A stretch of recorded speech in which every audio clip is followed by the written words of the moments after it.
Well, hello, Chad. How are you doing tonight? Today, we're going to be playing some more Ace Attorney Investigations. I'm pretty stoked to get back into it again. Should be a lot of fun. Um, so let's go ahead and hop right into it, shall we? Let's get the music off. Let's get the web music playing. Murph. Yes.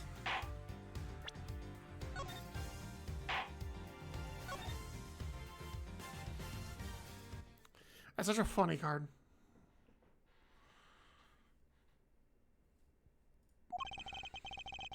Would local police take over? Thanks to Mrs. Tenero, Miss Mela was able to preserve the crime scene. But I just can't shake. I wasn't able to talk. I can't shake it. I wasn't able to talk to Miss Tenero in private. So I'm left wondering, what was she up to? Why did she do what she did? A way for me to continue my investigation. I've been expecting you, Miles Edgeworth. Franziska? Thought you were still in Germany. I go where I needed. There are criminals to be caught. Miss Franziska von Karma, the daughter of my mentor Manfred von Karma. She, like myself, is a prosecutor. You heading up this case? It'd be a bit of a relief. You are. Don't you try to flatter me, Miles Edgeworth. I'm placing you under arrest. What? It's quite frustrating, actually. I had hoped to exact my revenge on you in a different venue. I'll have to take what I can get. Never thought I'd see the day when a disciple of the House of Von Karma would become a criminal. Have you no shame? Wait, it's all been a big misunderstanding. I didn't kill the victim. Misunderstanding? I heard all about the murder over the police radio from the captain himself. Waited for the victim on the first floor and then beat him to death. Franziska, do you honestly believe that I killed a man? I suppose I should preserve judgment until after I have investigated this for myself. I'll put your arrest on hold till then. That's as it should be. Ha! I don't need to let you on before my duties from you of all people. To be perfect in every way, to fulfill me that creed is all that I strive for. I have my own creed, which I must fulfill. So why don't we solve this together? I have to get going. The crime scene awaits. If you dare leave town, trust me, I had no intention to. Detective Gumshoe! Yes, sir. Too slow! Ow! Listen up. I'm leaving you in charge of watching this man. Don't mess up, understand? Mr. Edgeworth, supposed to guard him? A simple yes or no, detective. Yes, sir. Understood, sir. Just leave it to me. Miles Edgeworth, if you interfere with my investigation, I'll arrest you on the spot. Are we clear? Now then, if you'll excuse me. Good to see you again, Mr. Edgeworth, sir. Boy, am I glad to see you're okay. Thank you, detective. I believe in you, sir. You can lean on me. I'll get you through this. To admit, I'm a bit curious as to what Franziska is up to. Maybe I should ask the good detective. Very well. In that case, I have a few questions for you.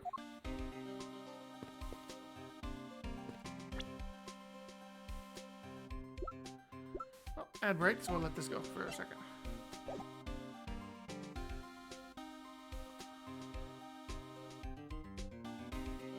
I recognize that guy.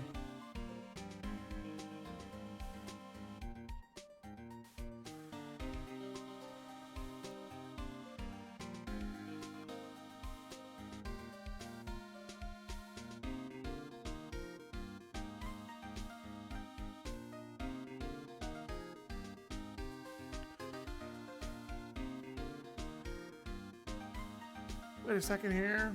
I recognize that character, though. I'm gonna take a look.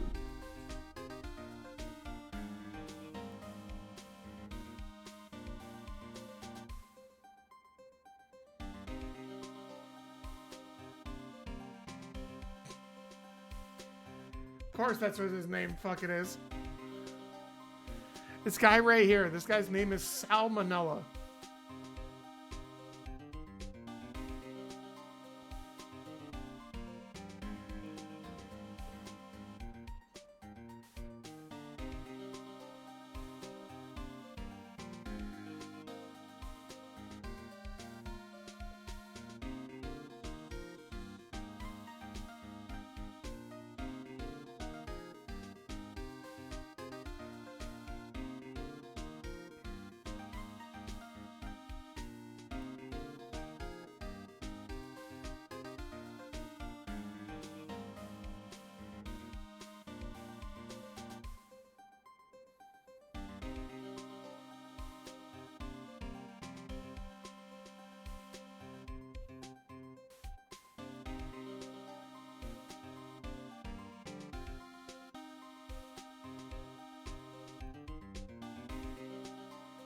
Welcome back, everybody. So I had recognized this character because I played the other Ace Attorney games.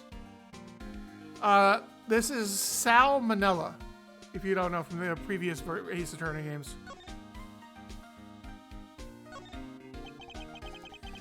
How's the initial investigation going? We just stripped the body off to the coroner's office. We're taking statements now, sir. Sounds like Franziska. She was always good at quick responses to a case. I'd say, it was a little too quick, sir. How so? I rushed out over as soon as I got word of the affair, sir.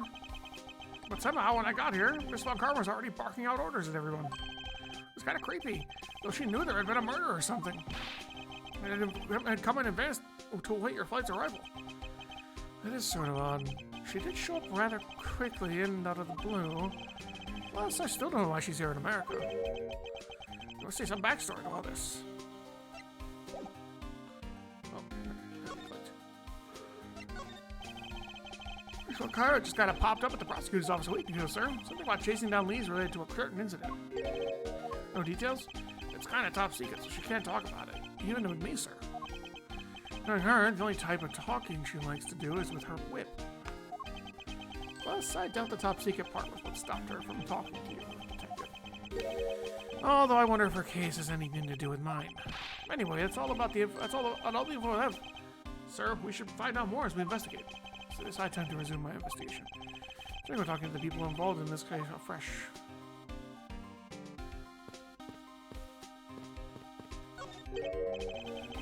From behind. I think I've seen this man somewhere before. Nom nom nom. In Soviet Russia, world flags one plus at each shoe. We gotta get him some water. Found it, lol. Oh, I feel a wave of creative powers coming out. It's over 9,000 lols. I hate this guy.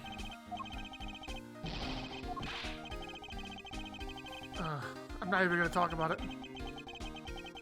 Movie. Completely ignore me as usual, Whitmer.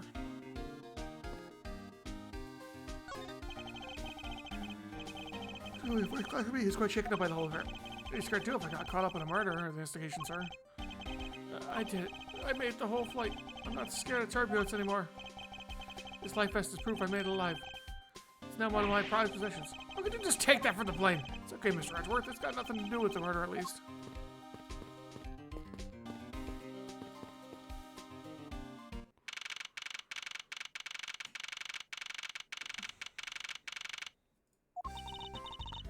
Must be the captain.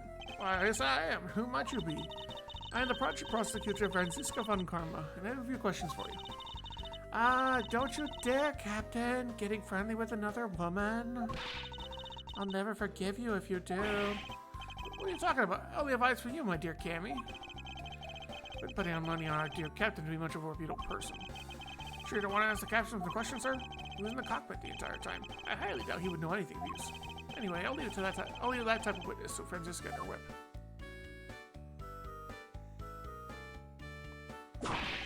Ah!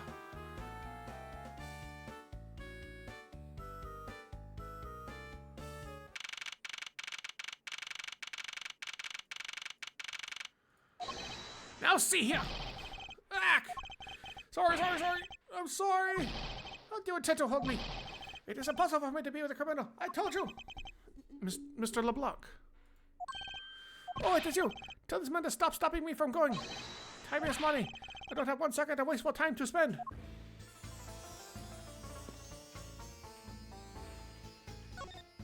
You finished taking a statement yet? Yep. Hold on, sir. I'm not concerned if you are done not examining the cargo hold. I want my cargo back. If a single scratch on my art, you will pay. And what sort of art? Mr. LeBlanc is an art dealer, so he's got a bunch of artwork down in the cargo hold, sir. There's practically a mountain of them, large and small. From folk customs to stone statues, I sell all kinds of arts. Folk customs? Speaking of which, Mr. LeBlanc's hat kind of looks like another piece of cloth.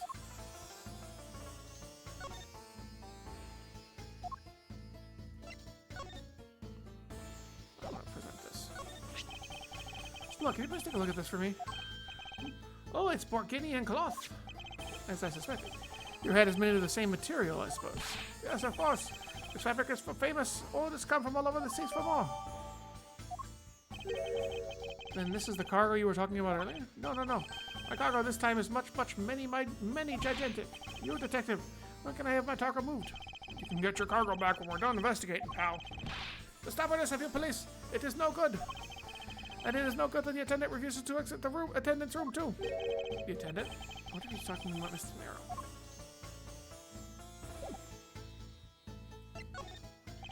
What did you mean by that attendant, Mr. Lulok? High grade, apparently. She's taken to the attendant's room for her interview.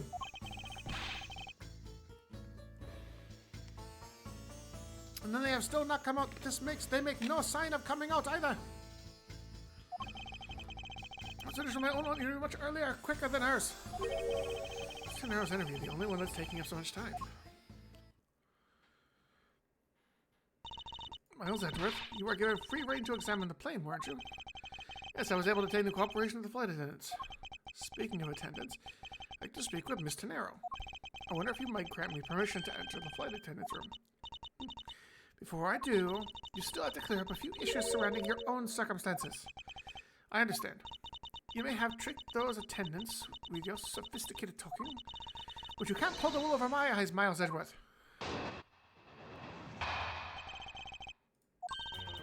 Not complicate things and go with the most obvious conclusion. It seems the crime was here in the very lounge the body was discovered. From the time the victim was seen calling for an attendant until the body was found, the only person in this lounge the entire time was you, Miles Edgeworth. This unmistakably makes you the likeliest suspect. The likeliest suspect, Francisco? A problem with that? No, but it's not like you use such vague wording.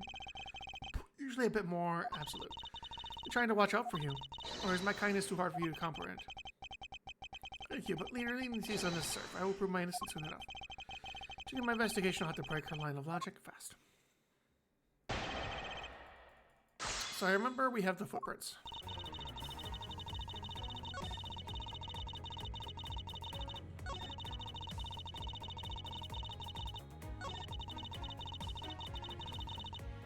So we have the footprints revealing that. Objection! Seeing that your logic is not as perfect as you think it is. What is that supposed to mean?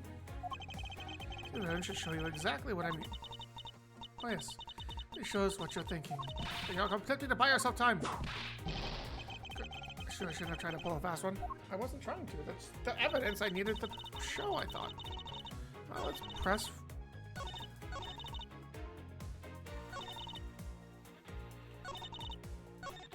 Hold it!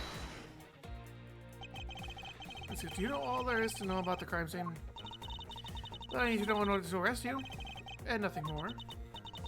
Are you saying there is more that I need to know? Ah, why didn't you whip me, sir? Sorry, my head must have slipped. Francisca doesn't have all the facts in this case yet.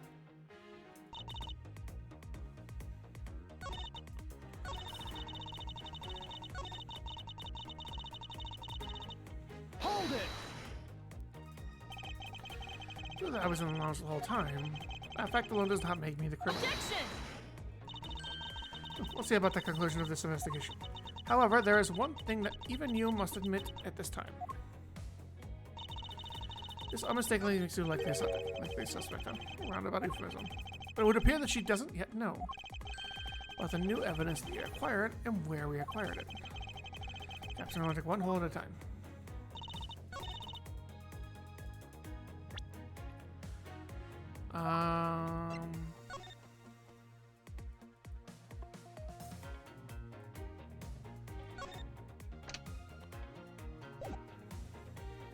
Objection! There we go. That was where we found it. Really, you did not have all the information you needed after all. And what does that mean? I found a nice piece of evidence just before I was forced to stop investigating. Which the body was moved from a different location. You used a suitcase to move the victim's body, meaning that the real scene of the crime is not this lounge at all. Objection! I was just rashly jumping into conclusions. Excuse me. Just find this piece of cloth inside the suitcase. It does not prove that the body was moved. It could be that the killer simply chose that suitcase as a good place to hide the cloth. Should we come to that conclusion? It seems that I can't escape that easily. Should have known that. Von Karma is perfect in every way. Ah, but you know that the killer definitely wheeled the suitcase around at some point? Objection! There is no proof of that. Where is the proof that this suitcase was moved around?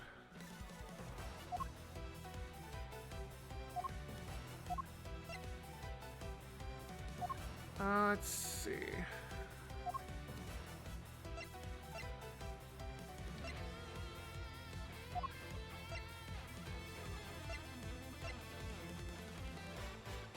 Here. Take that! The spilled grape juice in front of the elevator? Yes, and I'd like to draw your attention to this area here. It proves the killer dragged the suitcase through here.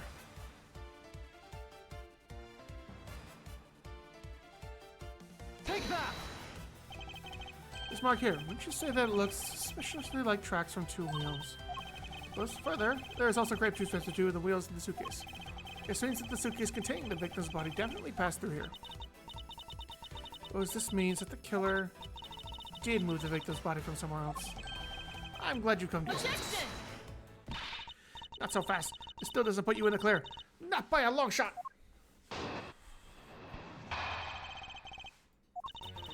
Put yourself and acquired the piggy bank before the plane hit the turbulence. And then you waited for the victim in the lounge where you beat him to death. While you were in the elevator with the victim's body stuffed into the suitcase, the plane hit that patch of turbulence and out flew the body from within the suitcase. On the way out, you hastily put the suitcase back where you'd taken it from, and pretended to be the discoverer of the body. Not bad look of logic for something you thought of on the fly. That's what he was insinuating. I'll show you exactly how flawed your logic is. No matter how strong of a face you put on, not even you can hide your fears from me.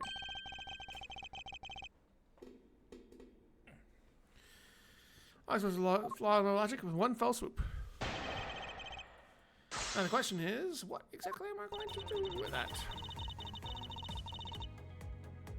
Hold it! And how do you suppose I was able to take the piggy bank out of its display case? As I recall, the case was locked. It's easy. If the case was locked, you simply had to hit the glass like this. Ow! You shattered my heart of glass! She wants to talk about the in-flight shop and the Captain Nugovic, does she? Let's hear how you obtained the murder weapon.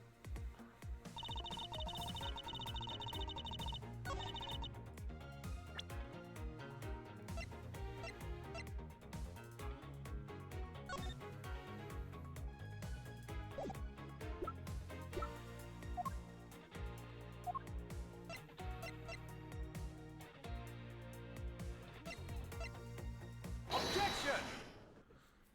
Now, the fact that you took this piece of evidence into account in your testimony is to be commended. Your legal prowess is certainly something to be feared. I gotta work tomorrow. Dude, same.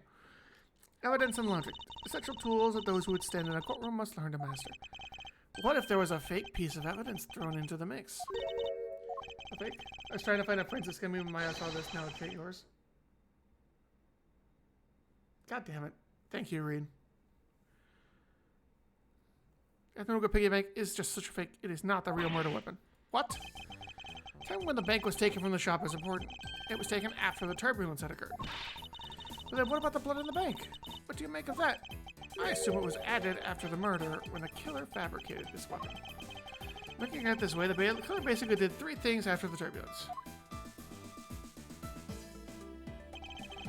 After exiting the elevator, the killer brought the suitcase to the shop and left it there. Then the killer proceeded to pick up the bank up from off the floor, and took it to fabricate a fake murder weapon by hitting the victim on the head. Finally, the wallet was placed on my person, edge in my pocket to be precise. Everything was done so that I would be framed for the murder of Mr. Acme Hicks. You there? Yes, ma'am. Other than this piggy bank, was anything else resembling a murder weapon found? We didn't find anything in this lounge or in the shop that could be used as one, ma'am. Most of the items that could have been used were broken during turbulence, and the remaining all tested negative for any traces of blood. I see. Oh my, that which appears your stall tech is there at an end. Is it possible that it's just hidden somewhere else, sir? Eek. If the criminal had wanted to hide the weapon in a safer place, I think the weapon would have been hidden in the same place as the bloody cloth. Exactly what I was thinking. The because the cloth was hidden inside that suitcase, it signals to me that the killer had not prepared a more secure place to hide the evidence. Which means that the real murder weapon is either still on the murderous personage, or still at the real crime scene. Objection! A possibility, and that would mean that the piggy bank is in fact the real weapon. Didn't we just... Let me finish. The killer took the bank out from the display case over the turbulence by opening the lock on the display case door. And it would be as at that time that the glass pane in the door was broken. Francisco waved me like that. Everyone says that. It's fine. So it's a perfectly reasonable line of reasoning, wouldn't you? So that means the killer had the key to the display case. Francisca, the person you're talking about. Not so fast. I'm not finished. Rima also committed another sin. She tricked the captain and granted you permission to conduct your investigation. Yes, it is the sin of lying. Which I recall that you also wish to speak with her. Yes. No permission granted, but only if I can sit in on your interrogation. We understand each other. I have no intention of interrogating her. You are welcome to accompany me if you so wish. There's no fight into this room. Let's move.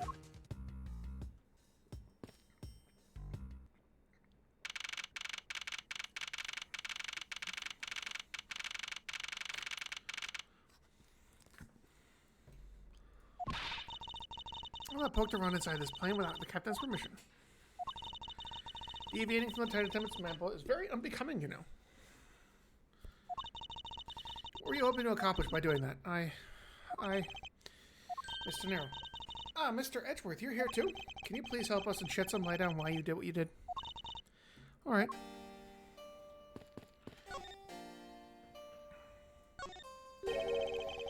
Why did you lie about receiving the captain's permission like that? I didn't think I would be able to get his permission. What do you mean? The captain, he only has ears for Cammy. I spoke with the captain a little earlier myself. He definitely seems to be rather taken with Miss Mill. Yes, and on top of that, I had mistakenly accused Mr. Edgeworth of being the killer. I wanted to make amends. In that case, please allow me to thank you for what you did. Thanks to you, I was able to clear myself of all charges. Really? You were able to prove your innocence? Oh, thank goodness. Mr. Nero, is it? There is one more thing I'd like to ask you. You were in the in-flight shop just before the turbulence, weren't you? Please answer honestly. Yes, I was. And why were you there? Well, Why is the sudden hesitation? Francisca seems to have struck a nerve. All I did was go check up on the shop like I always do. You're saying it was for work then? Yes, I'm in charge of the shop, so I have to keep an eye on it. I don't know any other reason to go there otherwise. After your visit to the shop, you paid a visit to this room, correct? Yes, I came back to freshen up and adjust my makeup. Sorry, but there isn't much else to tell. I used to have no reason other than duty to go to the shop.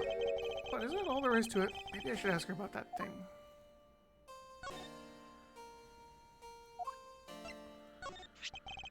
You could please take a look at this for me, Mr. Nero. Oh, that suitcase. So about the suitcase, you're the one who designed it, correct? I think I figured something else out about it. This suitcase is the reason you went to the shop, isn't it? There's nothing you won't find out eventually, is there? Please tell me more about this suitcase. Yes, I was interested in seeing how the suitcases I had designed were selling. I know that as a service professional I'm not supposed to care, but I really wanted to know, and I was glad to see that it was the last one there. Last one there?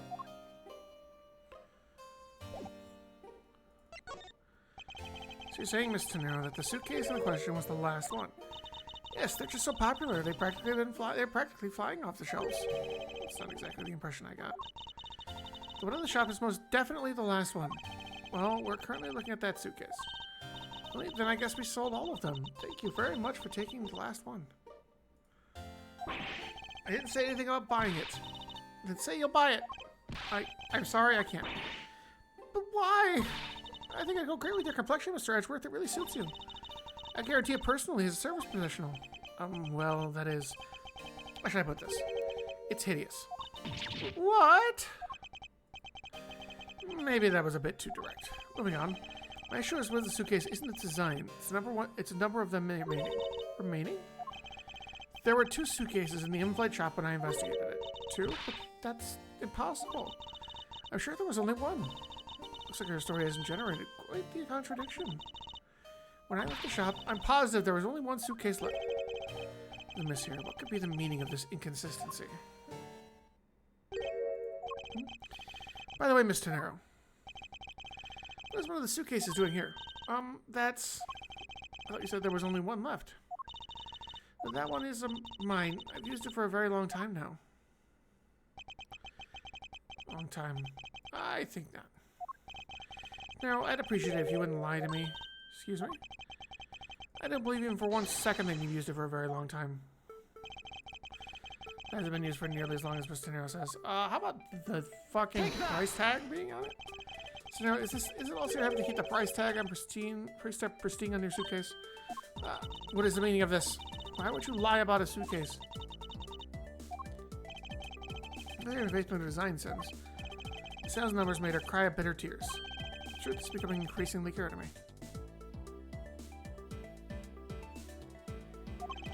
Mr. Nero, I think I understand. I know what you were trying to hide. Now, this suitcase was originally in the in-flight shop. Seeing as how the price tag is still on this, the suitcase was one could only assume was out on the floor for sale in the shop. Who bought this suitcase was... she bought it herself. Take that! You see, it wasn't it, Mr. Nero? I hate to say this, but this suitcase that you designed, it hasn't sold very well, has it? You saw poor that this design that you poured your heart into was selling, and were deeply hurt. That's why you wanted to make it look like it was selling by buying it yourself. Isn't that right? And the reason you went to the shop and came back here was, I'm sorry. All I really have is my job. I was overjoyed when my design was chosen. I thought that maybe I had finally accomplished something. But the suitcase didn't sell. It's because of the design, isn't it? Oh, because it's because, as you put it, hideous. I can't say they chose a great place in which to sell them, either. We weren't selling a single one, and they were just sitting there collecting dust. I felt so bad seeing them there day in and day out. So I had to buy one for every flight I worked.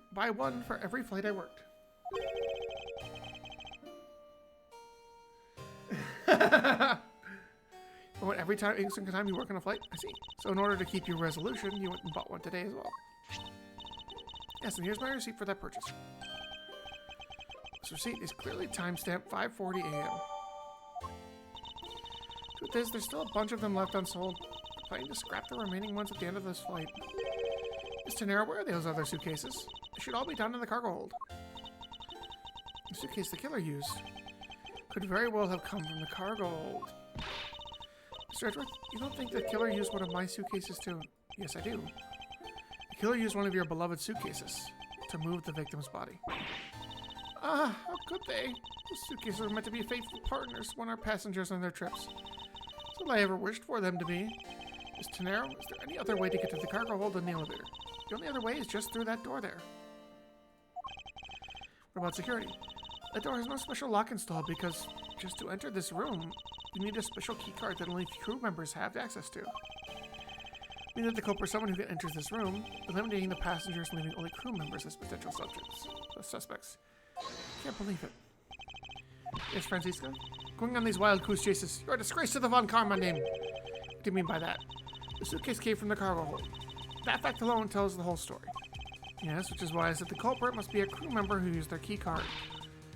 Miles Edgeworth, you're proposing that the killer rode the elevator from the cargo hold, correct? Yes, that's the only realistic possibility. Other attendant, Miss Mill. I asked her earlier and she had this to say. Franziska, information on Miss Mill. In order to make the elevator go down to the cargo hold, a different key card is required. A different one? Yes, and the only person who holds that particular card is you, Miss Rhoda Tenero. And only you. What is this true, Miss Tenero? Yes, I keep that key card in my locker at all times. Could you please show us that card right now? Yes, hold on. I don't believe it. What's wrong? The key card, it's gone. Very clever. Thinking that your card was stolen when in fact you're just trying to hide it from us. You really thought this through. Well, wait, it's not like that. You can tell us all about it, what it's like down at the station. Officer, arrest this woman. Yes, ma'am. Mr. Edgeworth.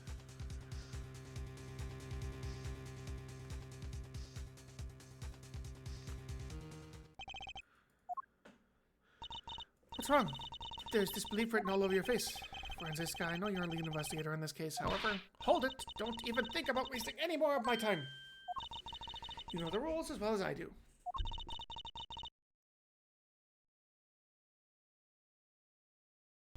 So I was adjusting myself. Evidence speaks louder than words. Even if this isn't a courtroom, that basic tenet still applies. I intend to investigate the cargo hold now. What will you do, Mr. Miles Edgeworth? I intend to do likewise.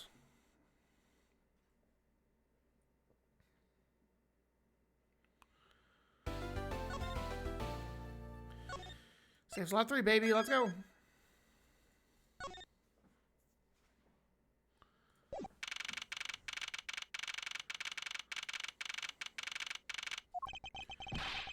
Who do you think did it?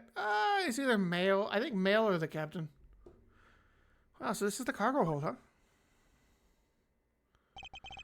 It's so big! This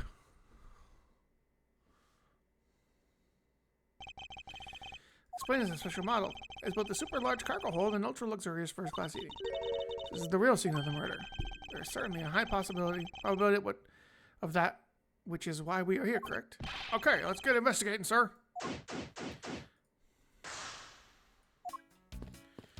I was going to start with this. The suitcase, pal.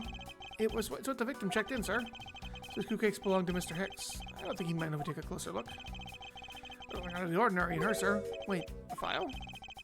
There's a photo of Miss Von Karma in it, sir. Looks like a profile on Von Karma. On Franziska.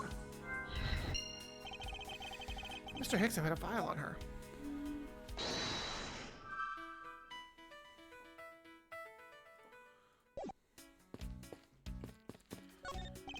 Holy suitcases, Mr. Edgeworth. It's like an all-you-can-use suitcase fair.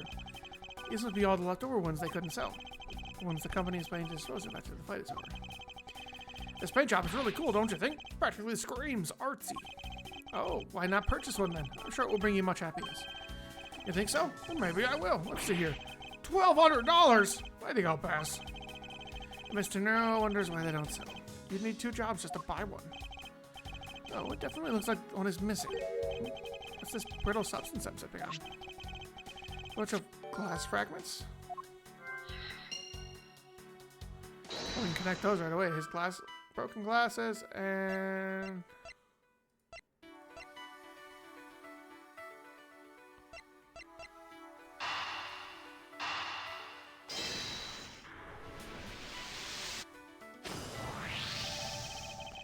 include these fragments are from a pair of glasses.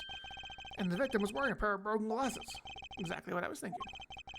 I'm sure these shards would match up perfectly with the remnants of his glass lenses. Ergo, the victim, he was here, just as I suspected. So you're saying that the real scene of the crime was here, sir? Isn't it what I've been saying for a while now? Oh, is it? I didn't know that.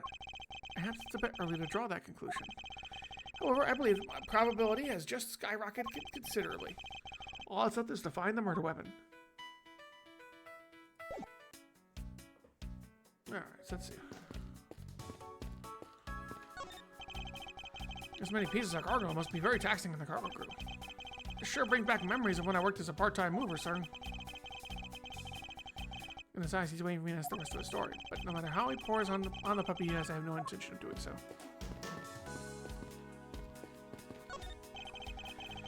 Add up here. This one says flammable, and this one, it says pharmaceuticals. This one says for exorcism use only. What kind of operation is this airline running?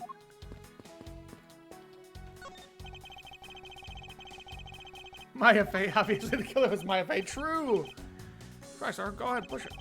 It's currently stopped on the first floor, detective. It can't move. Oh yeah, I guess nothing would happen if you pushed it now.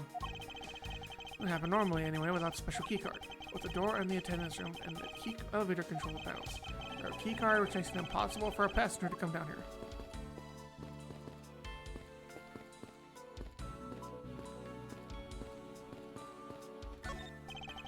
I didn't know this plane was capable of carrying such a large piece of cargo. This thing's as tall as 2 of you stacked on top of each other. Probably would take 20 of you to cover the entire surface of this monstrosity.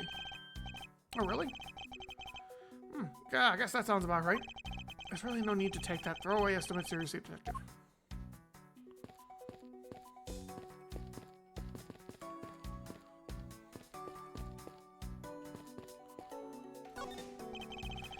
Was anything strange happening around here? No, sir. I haven't noticed a thing. I'm sure he meant to sound so oblivious. The scene of the crime before Detective Gumshoe, correct? You immediately began to direct the investigation? Seems to me that you were already here at this airport for something besides the murder. This murder. Yes, I was. Following a very large and involved government-level international crime, but it's much too large for one person to take on alone. So it was decided that I should form a joint investigation with Interpol. Interpol was involved. Top secret operations. I can't really tell you any more than that I already have. So now we have the final piece to mix with the fact that he has a profile on her.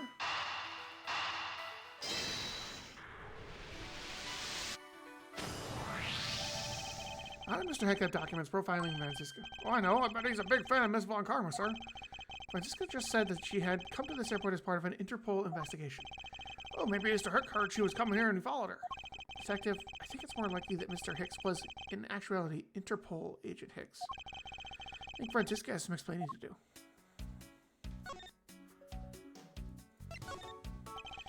You came to this airport to rendezvous with the victim, didn't you? Nonsense. What are you talking about? About a profile detailing information about you and the victim's luggage. I suppose it was prepared for him so that he could recognize you when he landed. Which makes him not Mr. Hicks, but rather Interpol Agent Hicks. Isn't that correct? Should have known you'd figure that out, Mr. Miles. But it looks like that got to him first. So you really did come over here to receive an Interpol agent then? Yes. Agent Hicks was on the trail of a very large international smuggling ring. And undercover to investigate this crime. And it was I who put him on the case. I was supposed to receive a call from him on his cell phone once he had landed. I never expected to receive a call about his murder instead. No, pretty definitive evidence. That Agent Hicks came down here to the cargo hold. What was he doing down here, sir? There's nothing but luggage. Oh, I get it. Maybe he forgot something in a suitcase and came down to get it. Ow! Hicks came here for a work-related reason, that I'm sure. Yes, I'm sure he was investigating the smuggling operation he was observing. Franziska, do you know exactly how he intended to pursue this investigation? No. Unfortunately, I was going to find out from him after he landed. I see, but this raises another question. A normal passenger can't access the cargo hold on their own. Agent must have identified himself to a member of the crew and entered the cargo hold with that person who let him in. Yes, and then he was murdered here. These glass fragments in his broken glasses are a testament to that. And then you put Agent Hicks into one of the spare suitcases and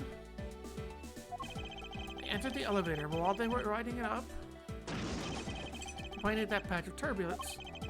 Because of the intense shaking, the suitcase popped open and Agent Hicks' body flew out. At the same time, his wallet fell out of his pocket, spilling its contents everywhere.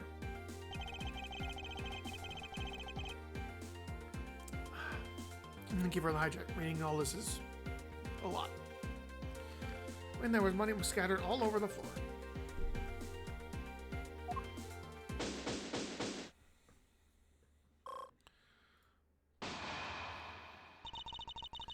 Easy to say the culprit is at this stage.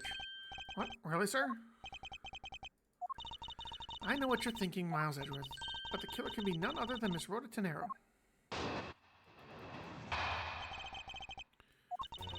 As a crew member, any of them could have shown Agent Hicks to the cargo hold. But the point to keep in mind is the key card that allows the elevator to come down here.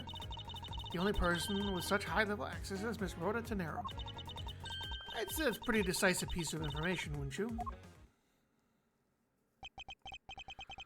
Just trying to say it, but I'm not certain it's as simple as that.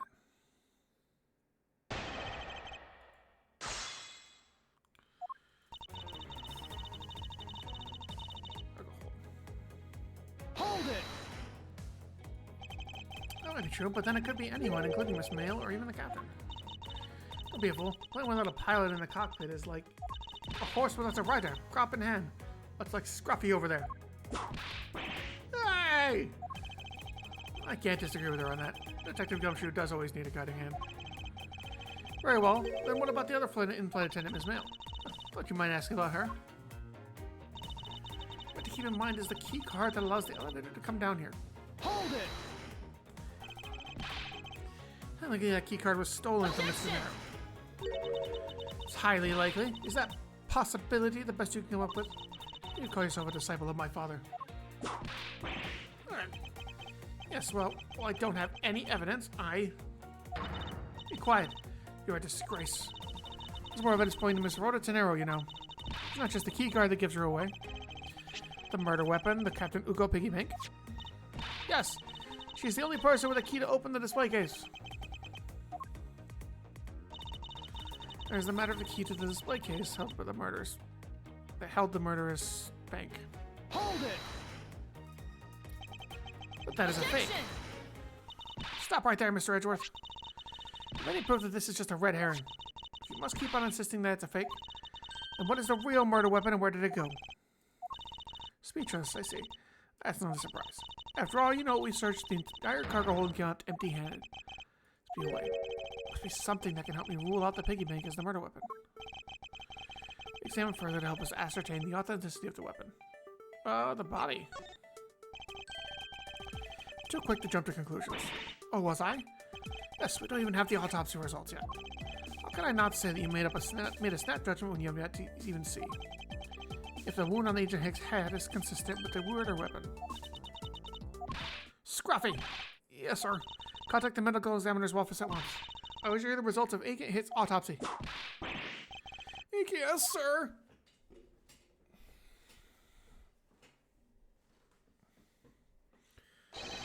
We've got a big problem, Master Edgeworth, sir. What is it, Detective? They're still doing the autopsy, but they said they already know one thing for sure. Report, now. Doc said it's one giant bruise from a beating from his shoulder down to his mid-back. His shoulder to his mid-back? He was beaten over such a wide area? Yes, well, I'd say it's a sign the killer had a grudge against Agent Hicks. It wasn't just his head. The killer went all out and hit him multiple times, sir. Instantaneous death resulting from blow to back of head, bruising head to mid-back. Wait, what is had a grudge against Agent Hicks supposed to mean? Well, that's, was the wound on the victim's head consistent with the murder weapon, Detective? Oh, well, they said they were still looking into that, sir. You're completely useless. Yow! Sir, I told you already, you can't go down there. No, you remove yourself from my way! Well, that racket.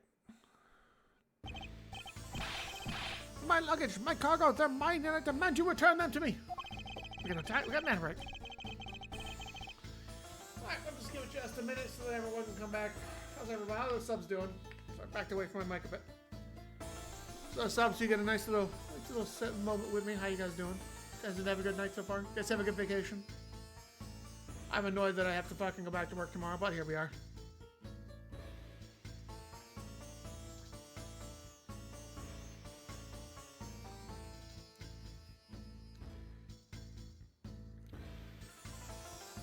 I like being home all the time.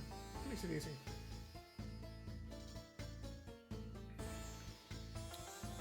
I'll get something to drink here in a minute after the next ad break. I'll probably get it now. All right, I'll be back. Subs. I'm gonna go get a drink.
Just about right on time.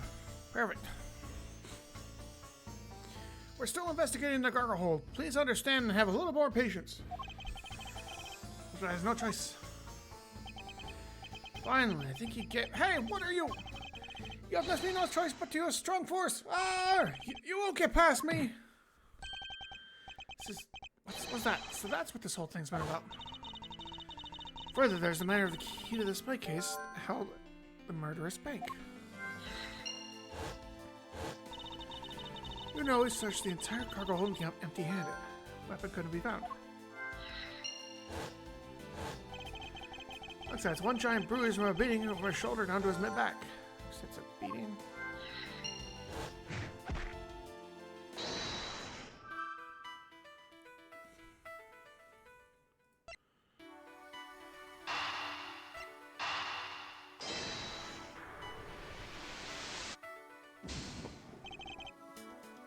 You got it quite right.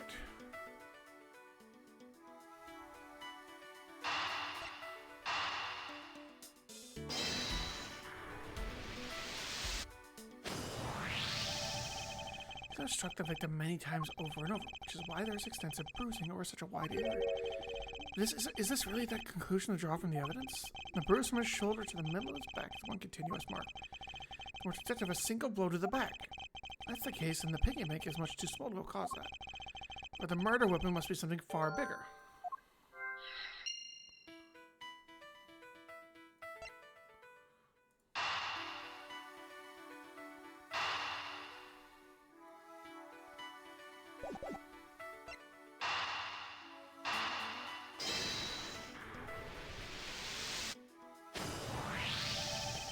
Looking for a rather large weapon, you'd think it would stick out. But so far, we haven't found anything that resembles a weapon of any sort. It's just perhaps something we all overlooked from the very beginning. Because normally, it's too impossibly big to be taken into consideration.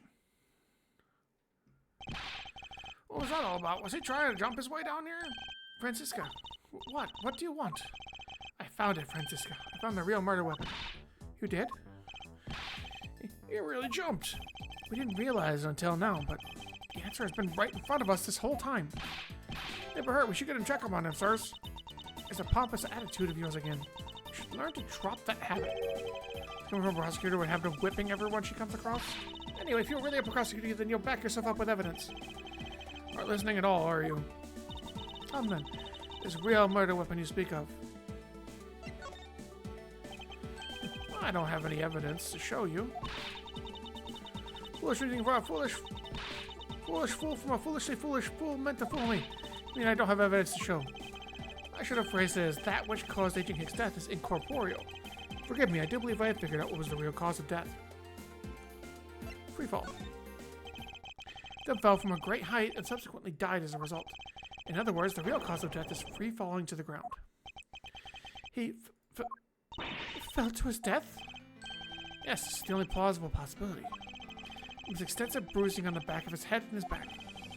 The only rational explanation for these injuries is he fell to his death. I mean, but the murder happened inside this plane. I know. Are you claiming that there is some place in this plane from which he could have fallen from? I said earlier, the answer has been right in front of us this entire time. You can't mean yes, I do. The victim fell from the top of the stairs of this very cargo hold. What? Then we're in trouble. We have a second death on our hands, sirs. You tell me you aren't dead, pal. Quiet. Why are you screaming? He's alive! We haven't, Miles Edgeworth. It's not possible that Agent Hicks fell from over the railing to his death. That man is living proof of that. Suppose it's true that it's not possible, given the current circumstances. The current circumstances? What is that supposed to mean? Suppose that large piece of cargo wasn't there at the time. What would have happened then? He would have been Borginian pancake for sure, sir. The man over there wouldn't still be breathing. But the reality is the cargo box is still there. So there's no point in entertaining your wild hypothetical scenarios. It may be there now, but there isn't no proof that it was always there. As if there could have been a window at a time when the giant box was not there. Ah, but there was. What? It's possible for the box was not always there as now. Let's see. No, not that.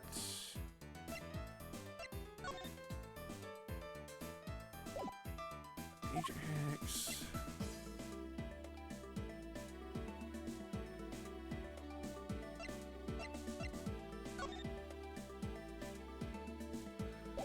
There we go.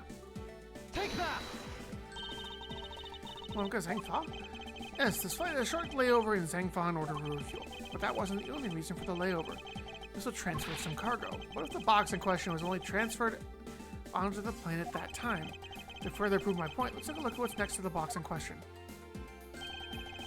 Ah, it's labeled Zangfa Express. Correct, meaning it was loaded onto the plane in Zangfa. The box in question was also loaded on at the same time, meaning that the box was not here in the cargo hold during the Europe to Zangfa leg of the flight. A clear drop from which Agent Hicks could have fallen to his death entirely possible. Your theory is still very far-fetched. Allow me a chance to prove how very likely my scenario is. Our business will be to examine that piece of cargo in more detail.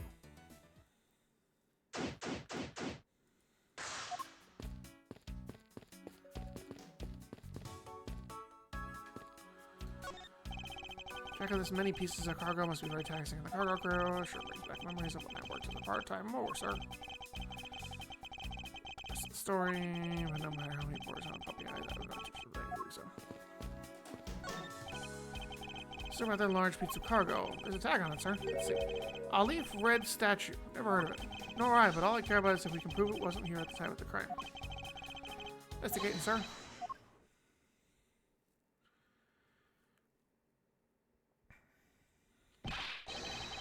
Do not go about touching my possessions without my permission. Don't rush up on me like that, pal. It belongs to Mr. Blanc, does it? I should see what else I can find out from him. I know, I have to talk to him.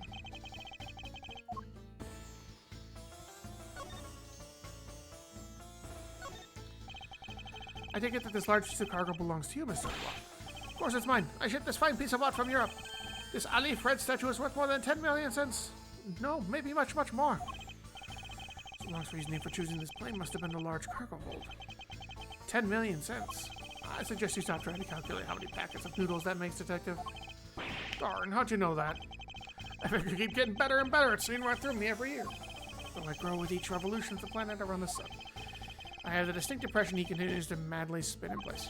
Hey, Mr. Edgeworth, that 10 million cents, is that in euros or in dollars? Does it really make a difference to our case? Mr. LeBlanc, there's a chance your cargo is related to the murder case. I was wondering if you would allow us to examine it a bit closer. It's a very valuable piece of art, so no, there will be no touching.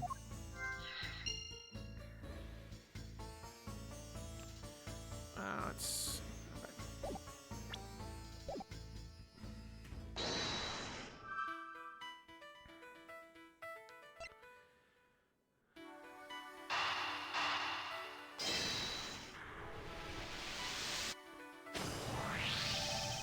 Well, it has something to do with the smuggling ring. And it's possible this fake statue was brought on board in Zangfa. You need to question him a bit further.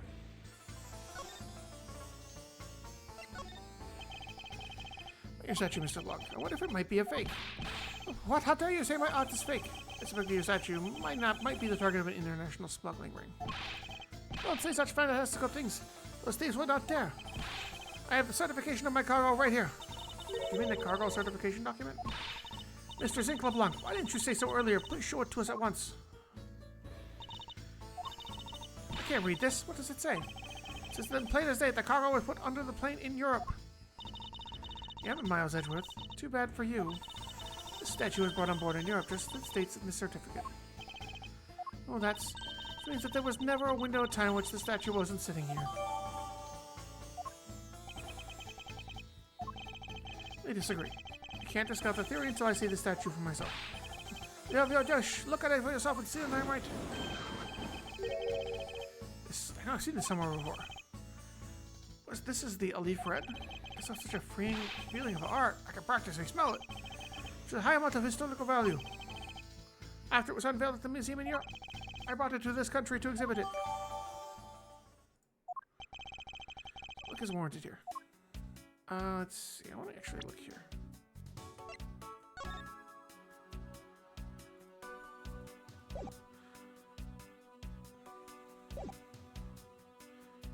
It its eyes are different. Yeah, its eyes are different. Look, you guys can see it.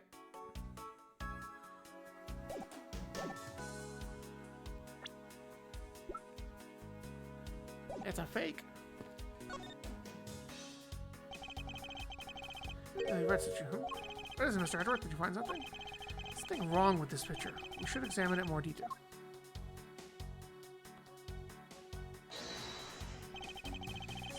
Do any of the evidence I hold? Yes, the souvenir photo. Eureka! Its eyes are awfully orange, don't you think? Yeah, pretty. They remind me of sunsets when I was in grade school, sir. I don't think you see what I'm talking about.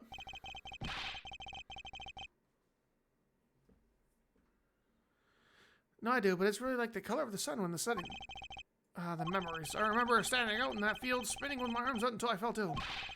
I don't care about sunsets. Focus, detective. What color are the eyes in this photo? Ah, sir, they're red. As I thought, this statue is a fake. Mr. LeBlanc, what do you want? You know that I am a busy man. I'll allow you 2 seconds for your answer. You leave, Fred. I suppose this is your pride and joys. It's the biggest trophy on this European trip. Do you know what I wanted to possess this statue? The trick I started 17 years ago. Pick up a chair, sir. It sounds like this is going to be a long story. Mr. LeBlanc, I regret to inform you that you have my heartfelt sympathy, but what is that sympathy? For what? You'll see. I'd like to compare you the eyes. A large fellow there has very bright and pretty eyes compared to you. I wasn't talking about the two of us. The eyes of the statue in front of us and the eyes on this photo. Why the sudden kneeling then? Now then. Oh.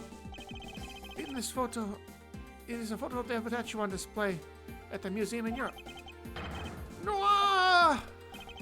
Now do you see, Mr. LeBlanc? The statue before us is a fake. Ah, fake! The further examination will be required. Now that we have confirmed that this is indeed a fake, be some sort of proof that this was brought on board in Zhengfa. Such is the evidence that will resolve the remaining contradiction. Let's see here.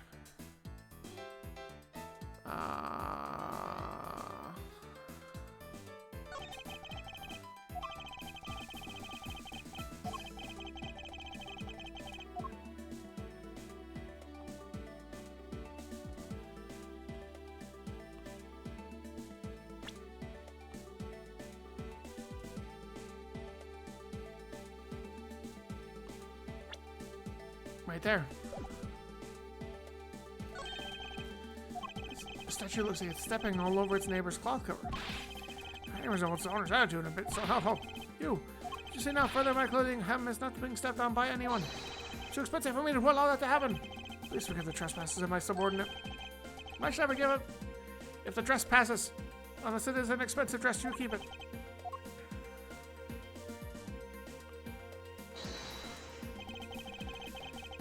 Any of the evidence I hold. Let's see. It's probably this. Yeah. Eureka! There's really a contradiction here. What are you going on about? It's just a simple case of cargo cover getting stuck under the other piece of cargo. Ah! That's not possible. But it is. It shouldn't be this way. But if the statue is on top of the cloth, supposing that the neighboring piece of cargo is brought on board in Zhengfa, there's no way that any part of this should wind up underneath something from Europe. Neither this fake statue was smuggled on board in Zhengfa. What about the cargo certificate? I ask you in return, what about Agent Hicks? Why did he come down here in the middle of the flight? There's only one reason why. To secure proof of smuggling activity aboard this flight. So you say, but I don't believe he had to do that mid-flight. Just as easily inspected all of the cargo after the plane landed. That may be true, however, you have it backwards, Franziska. Sure, Agent Hicks could have waited until after the plane had landed, but he had a reason for coming down here to the cargo hold. Once he had found the fake at the airport, it would have been after the swap had occurred. At that time, the suspicion would naturally fall on the statue's owner, who would have no way to prove that the statue was switched without his knowledge. It means there is someone involved who is forging or modifying cargo certificates.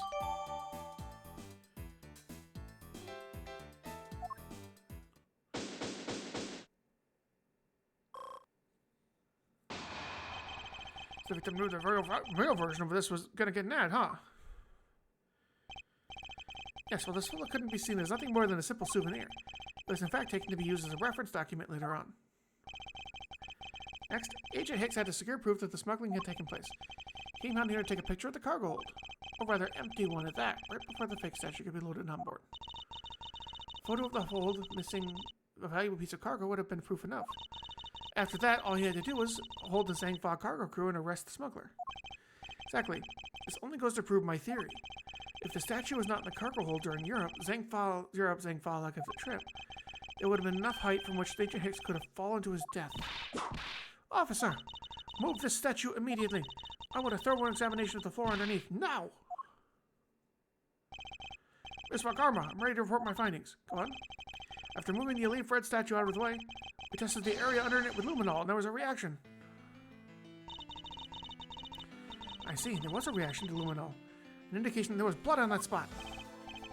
Can we stop looking at it now, sirs? It seems that my deductions were correct after all. I suppose it would appear that way. The culprit cleaned up the blood as well. How do you think the killer did that? Clean up all the blood. Let's see. The Borkanian cloth. Take that! The killer used the bloody cloth found inside the suitcase to clean up the mess. Let's see. They had a need to clean up all the blood before the plane landed in Zangfa. Yes, because otherwise the cargo crew would have discovered it during the layover. You guys are saying that the murder happened before the plane landed in Zangfa? So the conceivable timeline for the events of the murder. If that's true, then there's a certain person's testimony into doubt. But before we landed in Zangfa, this becomes a highly... I need to read Miss Meili's testimony.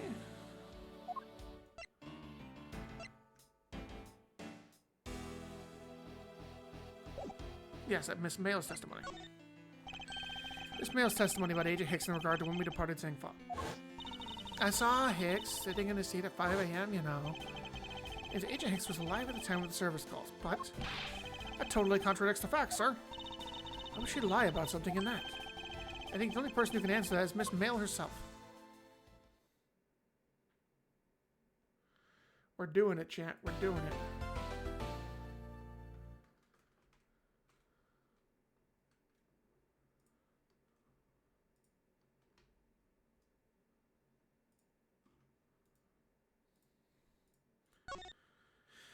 Save slot 3.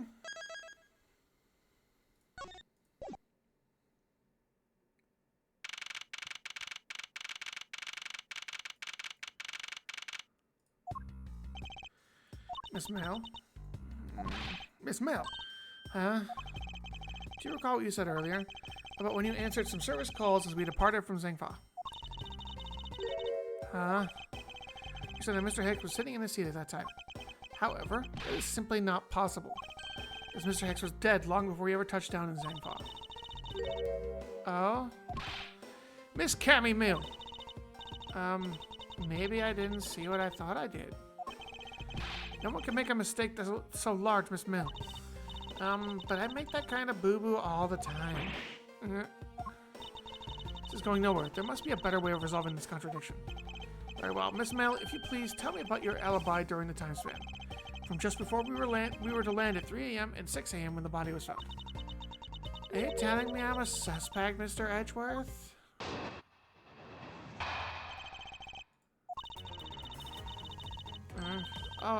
Yeah.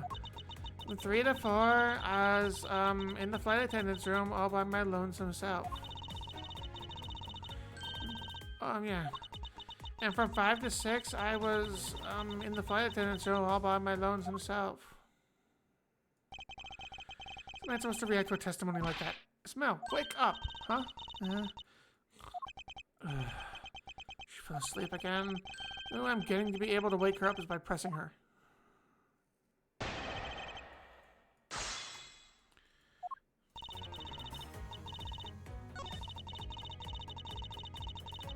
Hold it! The food was being served in the first class in the lounge between the hours of 3 and 4 a.m. Yeah, but that was kind of stuff's run by Miss Rhoda. Then what were you doing in the attendance room at that time? Eating and then having a most delicious dream. I mean, you were neglecting your duties. No way. Sleeping's part of our job too, you know. From 5 to 6, I was in the flight attendant's room all by my lonesome self. Hold it! Thank you, Blaze, for the hydrate. So you were alone the entire time, weren't you? Were you?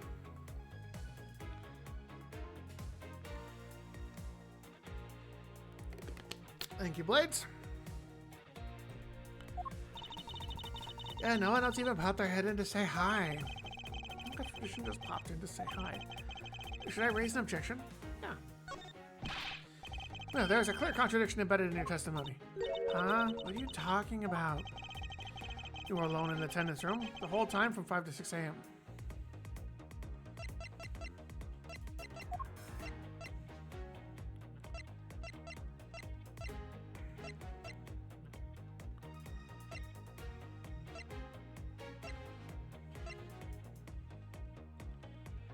Take that!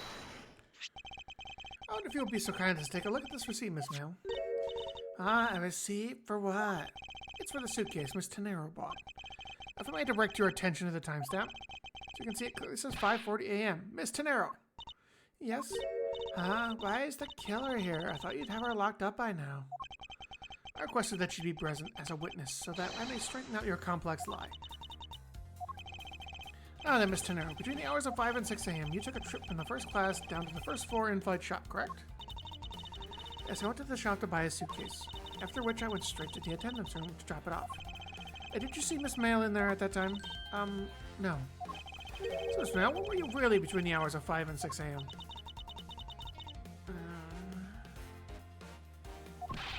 Miss Cammy Mail. The bathroom. I'll be the one to ask the questions here. Yeah, maybe that's it. I probably just missed her. Nature calls, you know. Referral fool. This looks too convenient to be true. But it's the truth. Cross my heart. Conclusive proof to counter-argue her at this stage. Don't believe me, do you? Well, please, why don't you give me a chance and hear me out? Look, I know you're suspecting me because I'm one of the crew. You think maybe you should also suspect Miss Rhoda, too? She's the one in charge of the elevator keycard in the shop, you know. If you ask me, that makes her super suspicious. Please let Mr. Nero out of the conversation. Only you are under suspicion for now. Get it. Why are you covering for Miss Rhoda all of a sudden? Oh, now I get it. Maybe you've got your eye on Miss Rhoda. Of course I'm keeping an eye on her. I can't very well let her escape, can I? Never mind, but you know what? You want to know something? Sort of actually kind of I have absolutely no interest in people who can't appreciate my sense of design. Now's not the time for this sort of talk.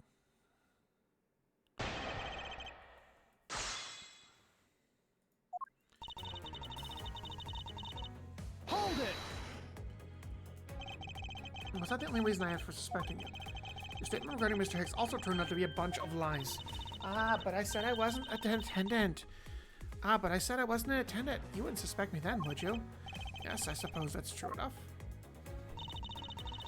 Maybe you should also suspect Miss Rhoda, too. He's already being detained for further questioning, or have you already forgotten? Oh, yeah, I guess I just forgot. I mean, don't tell me you suspect me, too.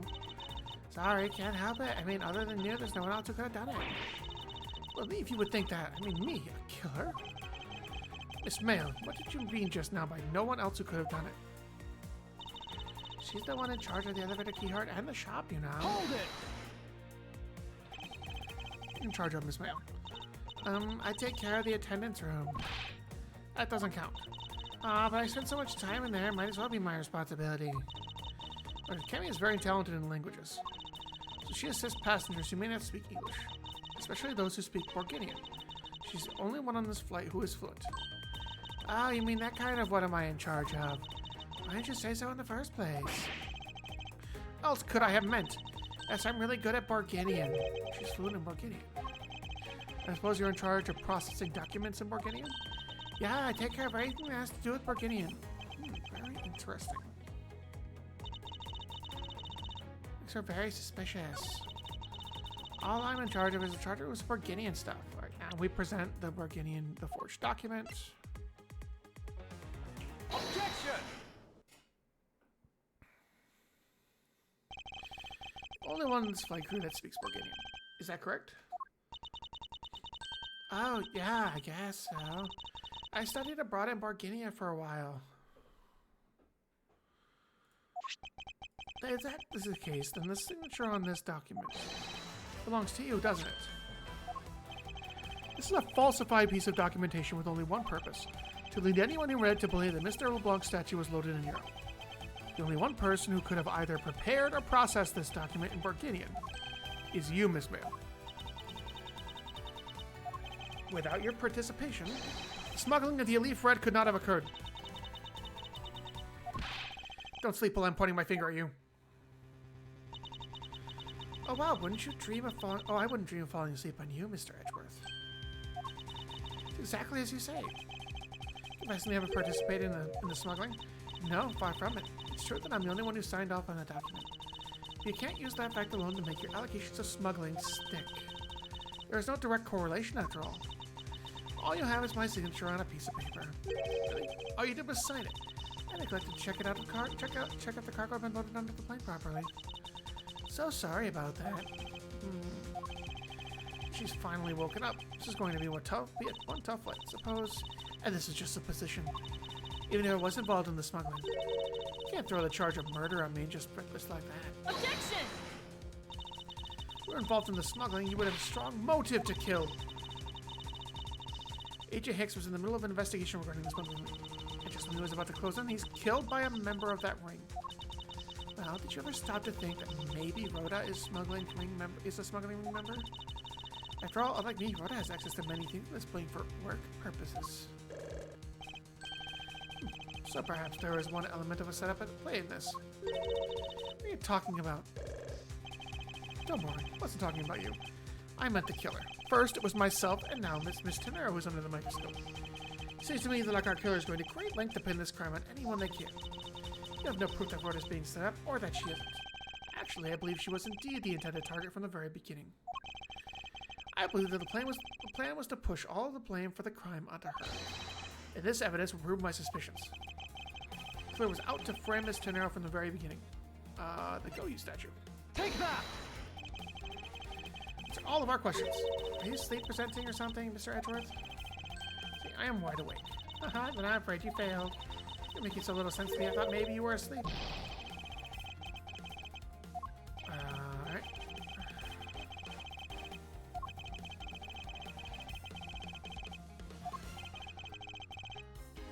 Alright, let's think then.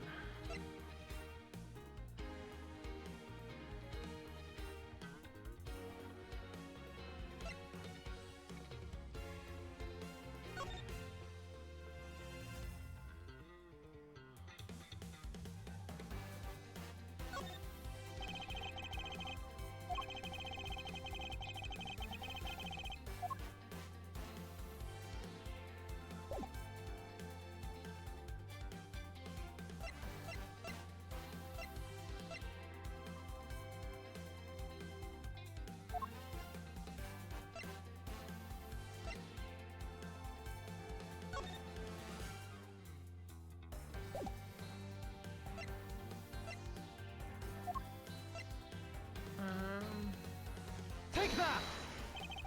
Nope, I fucked that up.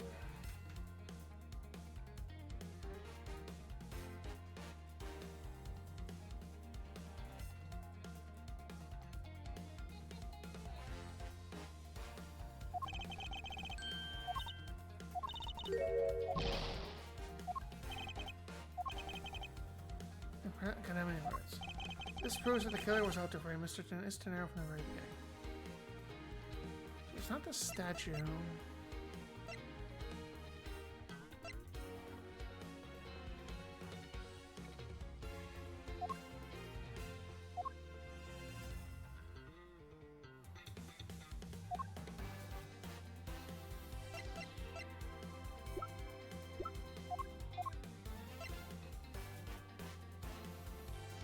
Take that! Nope, fucked up.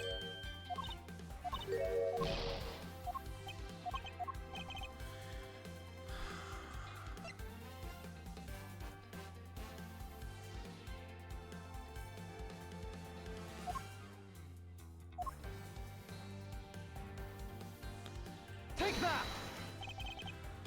Nope, fucked it up.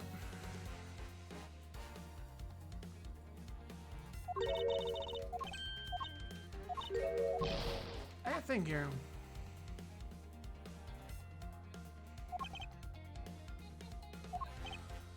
Yeah, the only thing that's not accounted for is his cell phone.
Nothing. It's not this. It's not the passport. Did I get a cell phone already? I think I have.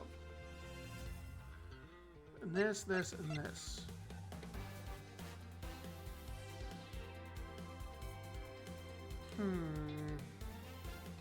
Let's think about this chat a second here, huh?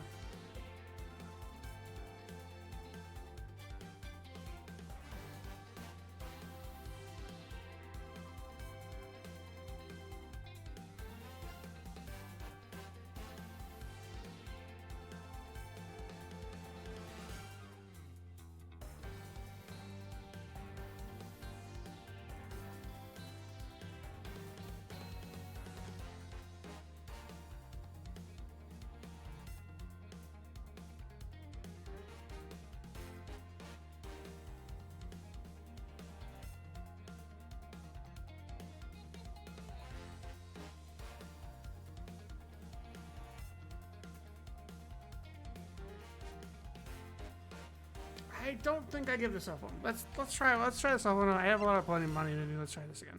Take that!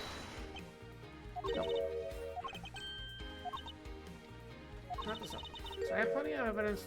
All right, let's think about rethink this again.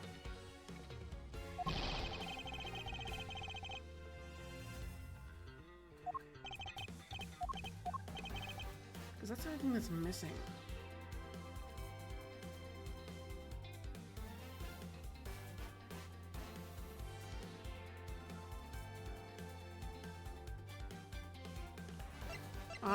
Try again. Let's see this. Take that! It was the goddamn suitcase. I didn't present the suitcase! Fuck! They chose the very suitcase. Why is that? I thought it was the fucking... Never mind. If you have a question, go ahead, Ellie. I'll try to answer it. Through the trouble to do so. Well, all these actions make sense. Except the killer applied to frame Mr. Nero for the murder. Mr. Nero buys a suitcase on every flight she works without fail. But should her suitcase be switched with the one containing the victim's body, that would put her in a very tight spot. Fortunately for the killer, the turbine is put into that plane. I can usually. I don't know if it works in this way in this game that well. Unless they're asking for like a specific person. We were looking for a piece of evidence and not a person. That's how I knew I couldn't insert the profiles there. Listen, not denying to put the body back into the suitcase. Ergo, they made do with whatever they had at hand, adapted to their plan, and tried to frame me as I lay unconscious on the floor from the turbulence. Killer then went to hide the suitcase in the in-flight shop, and brought the piggy bank back to the elevator in order to fabricate it as a false weapon. Well, that'd work for a fruitless endeavor, wouldn't you agree? Sounds like the killer had a tough time too, huh? I mean, why did the killer need to frame someone badly anyway? That is because of the special circumstances surrounding this particular case. for the killer to frame someone.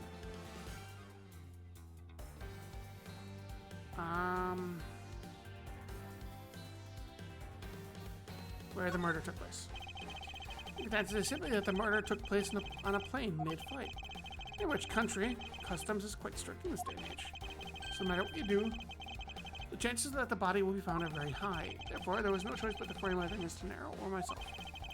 In other words, the only one who fits within boundaries of the criminal's movements is not Mr. Nero or myself, but you, Miss Cammy Mel. Only you and you alone could be the killer. And... Are you done already? I knew I was about to fall asleep again. Anyway, let's be honest here. You don't have anything on me other than a whole lot of circumstantial evidence. You can see the outline of how the murder occurred. I have no definitive evidence. Is there a piece of evidence that's still unaccounted for? I still can't quite fit into the big picture. That would be the cell phone, because we still haven't found it yet. Have any actual evidence? I thought not, but that's because it went missing and still is missing. What do you mean by that?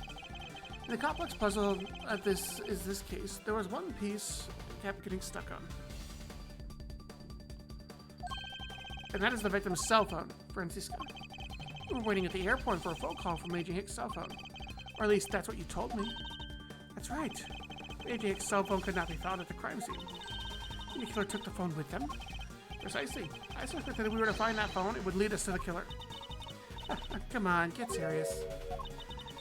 If the victim fell to his death from that height, wouldn't his phone break as well? We won't know until we try a little experiment, will we? Francisca, I'd like to ask you for your assistance. You know the victim's phone number, do you not? Of course I do.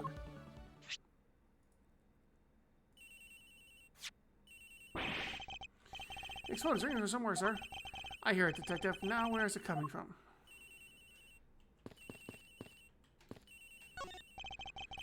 One is up in the flight attendant's room. We're hurry to the flight attendant's room, sir.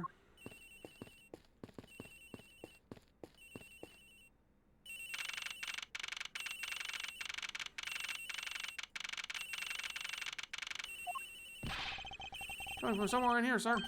We know it's still not charged, Detective Gumshoe. We must find it. Try to lock it first. Oh, nice. Okay, cool. A bad feeling about where we're going to find the phone.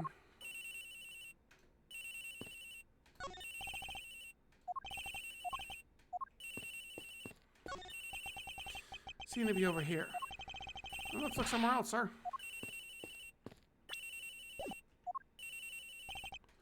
Sir? He's definitely coming from somewhere in this room, sir. This whole case is the victim's cell phone. Let's find it at all costs. In here, sir. What? No, it can't be. This ought to be the victim's cell phone, sir. Whose locker is this, sir? It's Miss Tenero's. What?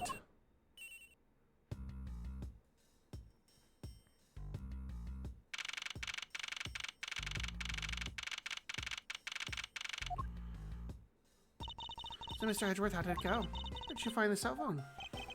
I found it in the flight attendant's room, in Miss Tenero's locker. What? It's Rhoda Tenero. I don't know anything about the phone. It wasn't me. It wasn't me. Spot Karma, is it? I suggest you arrest Mr. Rhoda Tenero right away. Objection! Wait, I have a theory. This is related to the incident with the keycard. When the killer went to steal the keycard, he immediately stashed the cell phone in Mr. Tenero's locker at the same time. Related to the keycard, alright. I say now we have zero proof that the killer did just that. My voice that sings is the truth in evidence. That is one bird we cannot ignore. What should I do? Francisca's right. I can't offer baseless conjecture at this point. Airtight then. Why did the Cobra take the cell phone from Agent Hicks? It must have been something very incriminating on or in it. Hold it!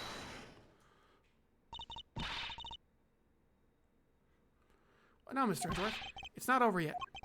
We have yet to figure out why the killer took the phone. What? Inside this phone lies the final piece of incriminating evidence that will point us to our killer. Examine this phone in more detail.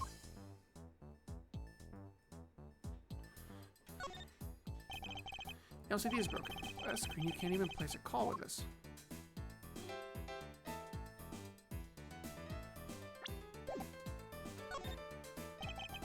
I'm gonna switch that. Opens the phone.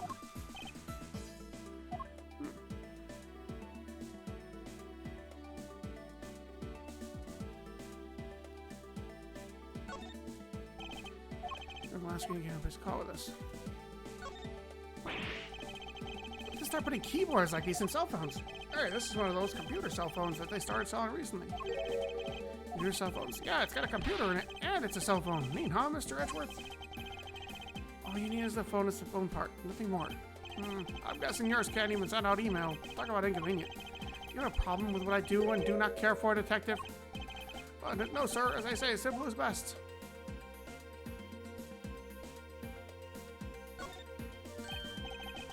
It's Cameron. Come to think of it. I wonder, how exactly was AJ planning to preserve the crime scene of a smuggling? Franziska, I need you to confirm something. The cell phone. Can I take pictures? Mr. Edgeworth, I can't believe you don't know about this kind of basic stuff, sir. This looks like a very similar model to my own. And mine could take photos just fine. AJ Hicks could have taken some pictures of this. Took the pictures as evidence for a smuggling case. I'd say there must be some very inconvenient photos on there for her killer smuggler. It was all busted up, sir. Even a super duper prosecutor can't repair a broken phone. I'll find a way, don't you worry about that. I go back to sleep now. Objection! The screen on the inside and outside are broken, that's for sure. But that's also reason enough to believe that the killer wasn't able to erase the data. What? What do you mean by that, Franziska? It looks like our killer isn't very familiar with electronics. This phone is still rang when I called out to it, meaning that only the LCD screens are broken. It's possible the photos are still in there inside, waiting to be accessed. Just transfer the data to my phone. So your phone, if you please. Very well. It's transferring. Alright, displaying it now.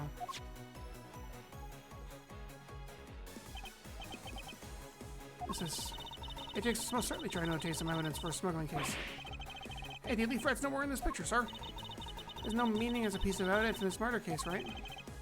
She's right. There's nothing we can find out from this about AJ Hicks' killer, sir. Is this it? Is this the end? Nothing in this photo that we can use?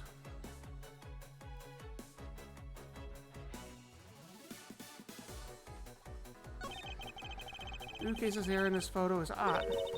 AJ Hicks was still alive at that time, so what exactly is odd about the suitcases that haven't been used yet to be here? It's only pointing out things that are different between now and then. They're off-topic ramblings that put this attendant into sleep again, Mr. Biles Edward.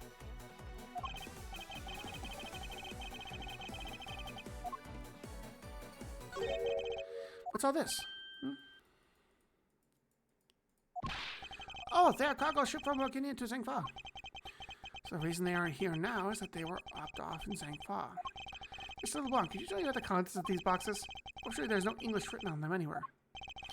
One class of boxes is written in Barginian. It says, "A curse of Ra." It is cloth in English. Cloth? Could it be? Is this where the killer? What? What is this scary face?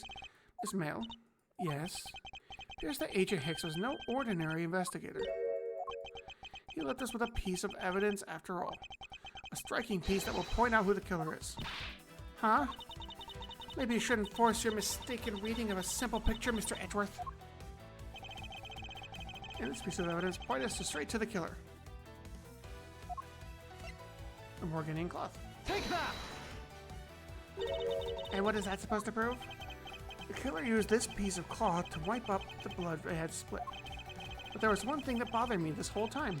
Where did it come from? And now I have finally found my answer in this very photo. There was only in St. Paul had cloth written on it. In Borginian, that is. And this is where the killer grabbed a piece from the clean up the blood with. That's right. The killer was someone who could read and understand Borginian. And the only crew member that fits that description is you, Miss Cammy Mail. That's pretty flimsy. Killer probably searched through all the boxes looking for something to use. When you're frantic, you don't care if the box is English or Borginian. Sorry, but I cannot agree with your assessment of the killer's indiscriminate nature. What? There was no need for the killer to tear through the boxes at random at all. And if the killer supposedly could not comprehend Borginian, well then. Logically, the killer will open this box first, the one that said bed sheets. Take that! Alright, it says bed sheets in English right there on the box, sir. Precisely. And bed sheets would be perfect for cleaning out blood, wouldn't you say? What are you trying to say? That if I were the criminal, this box of bed sheets would have been what I would have spotted first. However, the killer chose to use some Borginian cloth. Do you have an explanation for that? The killer didn't want anyone to know that the real scene of the crime was this cargo hold, so they were afraid to leave the signs of the box, for the sheets had been opened. However, the Borginian cloth, well, it's a horse of a different color. So the killer knew that it was going to be unloaded in the Republic of Zangfa. That's right, that's why the Borginian cloth was used. And the only Borginian reader on board who could make such a calculated decision is you, Cammy Mail, you and you alone. It'd be very easy for us to confirm if any of the boxes were resealed. All we would do is contact the Zangfa authorities in time. Maybe even find another evidence incriminating our killer within those boxes. What do you say, Miss Mail? Why not confess to your crimes here and now? Would you rather wait and see what we find out from our investigation in Zangfa?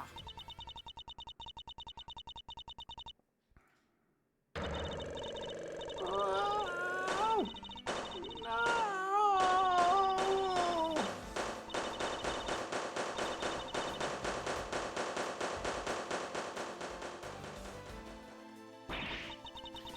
He was Interpol. I couldn't stop it. I brought him here. He started taking pictures. I couldn't be found out. I was scared. I was in trouble. I...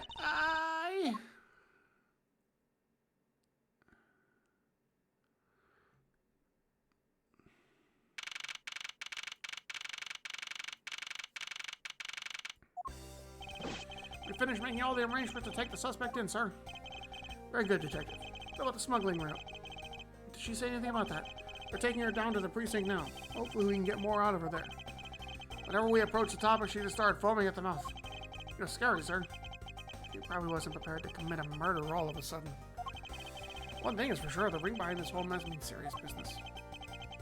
Looks like there's a lot more to this case than meets the eye. Mr. Edgeworth, I wanted to say how much I appreciate everything you did. Thank you very much. It was nothing. In fact, I should be the one thanking you for your cooperation. But truly, if it wasn't for you, I might not be here right now. Jack, continue to serve our passengers as a flight attendant. I hope that, well, please accept this as a token of my appreciation. That's... I see. You don't have to take it if you don't want it. No, I mean, I would never turn down a lady's generous offer. Oh, thank you. I'm sure it will serve you well. And remember, here at GoU Airlines are always ready to serve, Mr. Edgeworth. Thank you. I'll keep that in mind. Now I must bid you farewell. May all your skies be blue no matter where you go.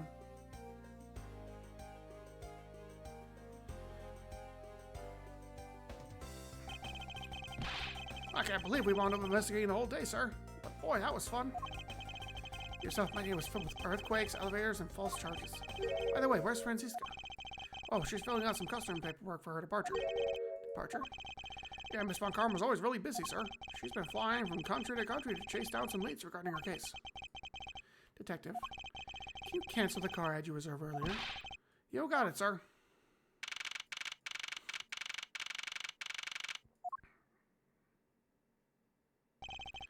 Franziska, I thought I told you when you first landed, I have no time for idle chit-chat. I have no intention of wasting your time. Albert, it's been a while since we last met. I have no time for such familiar enemies as this. Who do you think I am? You are Franziska Van Karma, a very proud prosecutor deserving of much respect. Only until a while ago, I was wretched. It was always losing to you. A dancing Perrier, learning out her life on the name and fame of her invincible father built. Wow, I can't read sometimes. Jesus. Your father, Manfred Von Karma, didn't lose a single case for 40 years as a prosecutor. But I wouldn't say he was invincible. What are you talking about? The group around the trailer was a little more troublesome than most. Something route we found this time is only one sliver of the big picture. It's like a dangerous assignment. You really don't have to worry. I can take care of myself. Yes, I suppose you can. There's another agent on this case with me. Oh, another agent? To star among Interpol agents and at the highest was the highest successful arrest rate. Oh, should we even run into him one day? I simply caught up in this one case. I hardly see why we would cross paths. I suppose. But I doubt he would say the same. I'm not following you. You'll understand soon enough. The fight has only just begun, Miles Edgeworth. Get back in this country soon enough. And when I am, you can be sure I'll pay you back. In full.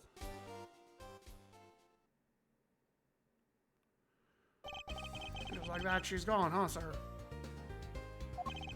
Thank goodness, I can finally rest easy knowing I won't have to watch out for her whip.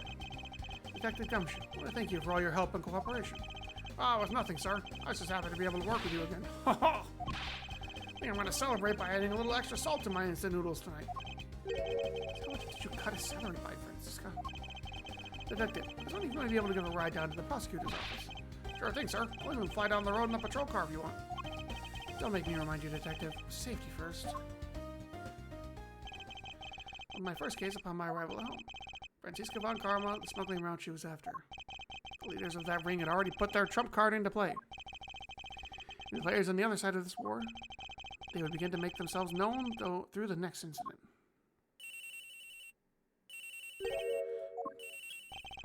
Edward speaking. Finally, I called how many times? I don't know how. I called who knows how many times earlier, but I couldn't get through. And you are? Have you forgotten my voice, Miles, my boy? Mr. Amato? Ernest Amato, correct? So you do remember me. That was rather sudden, but I can't ask this of anyone else. There's been an incident, Miles. My son, he's been kidnapped.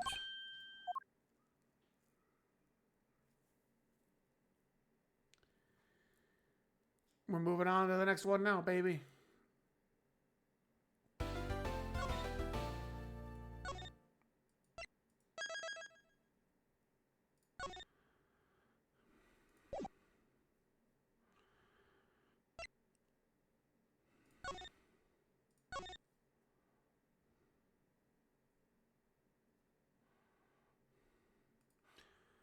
The kidnapped turnabout.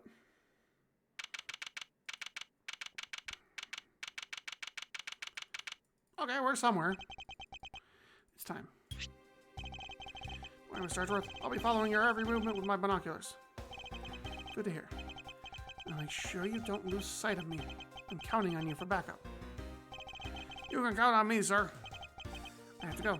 The kidnapper is supposed to contact me soon. Who'd have thought upon my return, thrust into a kidnapping case? And that I would be the one who would have to make the ransom drop off.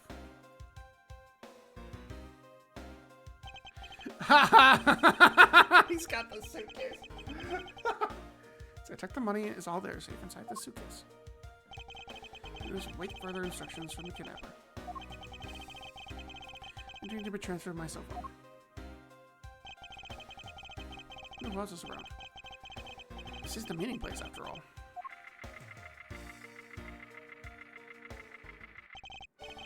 Welcome to Gatewater Land. Oh, thank you. And a big hello to you. I'm the Proto Badger. Nice to meet you.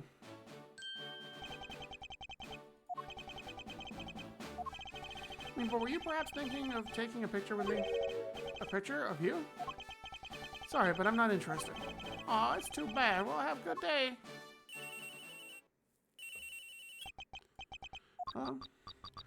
Who are you? You're not Ernest Amano. Sounds like the kidnapper is using some sort of voice alteration device. I'm Representative Miles Edgeworth. Are you a cop? No, I'm a prosecutor.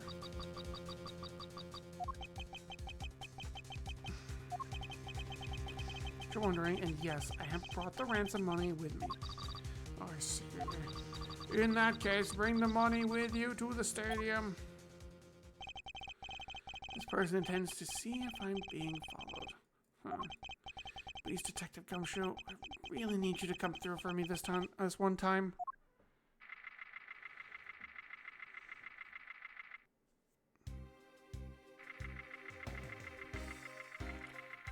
Oh, Max Galactica and Croup Grammary.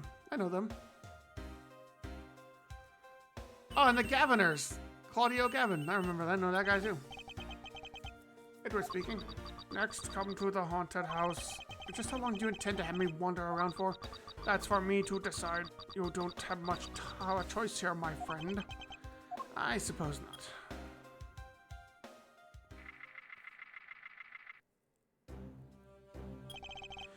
Have arrived. Go inside.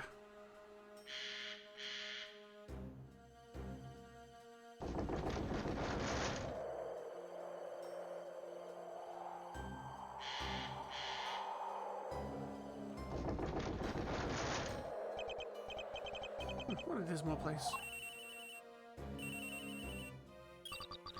That's it. Go through those doors. Am I being watched from somewhere?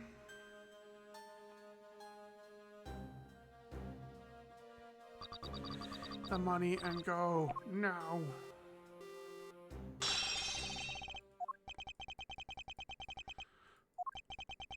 Hoping for an exchange. Maybe I should do as they say for now and not push it.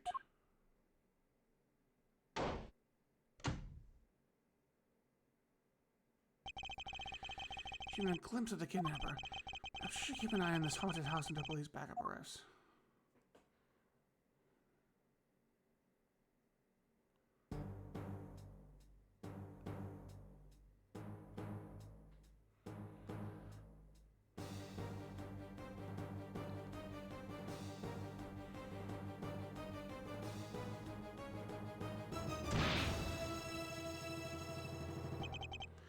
Ah! It was a trap.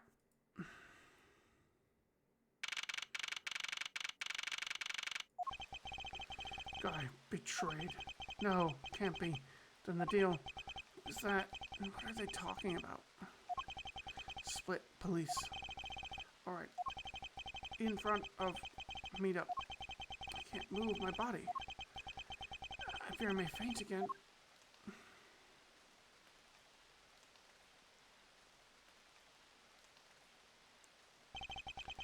Where am I? How long was I out? It wasn't raining like this now when I made the drop-off. It was supposed to be a simple affair. So why have I been taken hostage as well? Can we assume Detective Gumshoe lost sight of me at some point? I agreed to be the drop-off man was because of that phone call. It was for Mr. Ernest Amano, the director of the powerful Zaibatsu, the Amano Group. Aside from that, I am a great debt of gratitude. His only son Lance had been kidnapped. I know that Lance is already in his 20s, but I guess some things you never grow out of.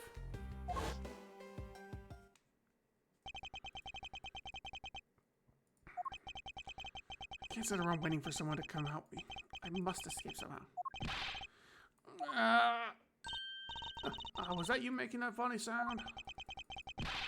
Who's there? And how dare you laugh at a gentleman's plight?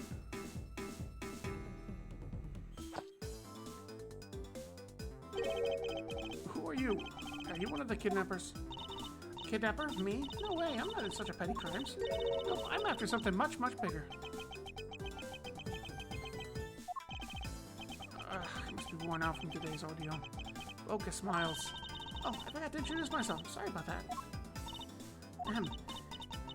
Even in the depths of night, when no other bird dares to take flight, one alone soars to shine the light of righteousness on the world's plight. And that one is me, for I am the great thief, Yatagarasu. Great thief? And did she really just claim to be the Yatagarasu? Oh, my real name is Kay Faraday. You can call me Kay, Kay? Good, got that settled. Not quite. I have a mountain of questions for you. First, if you'll be so kind as to remove these ropes. I wonder, should I remove them? I was actually having a lot of fun watching you make those silly faces.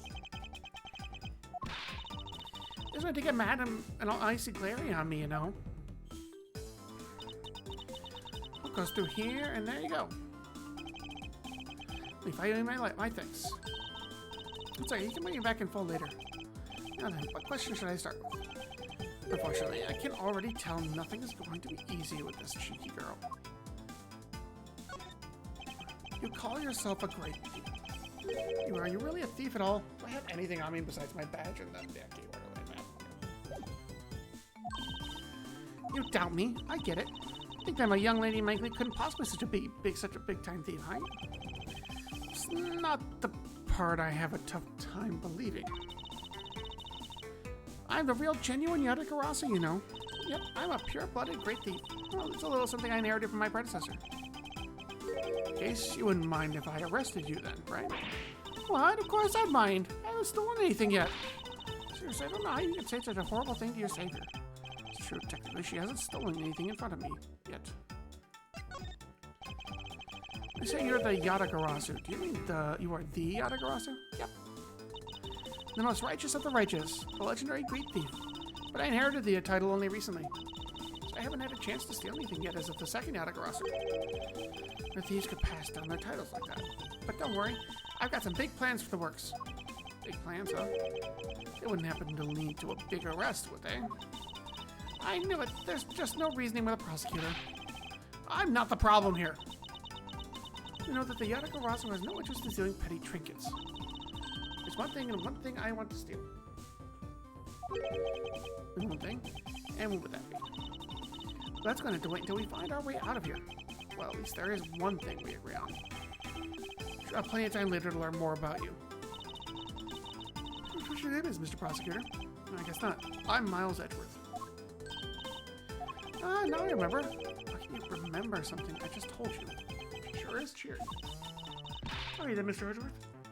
Let's get out of here.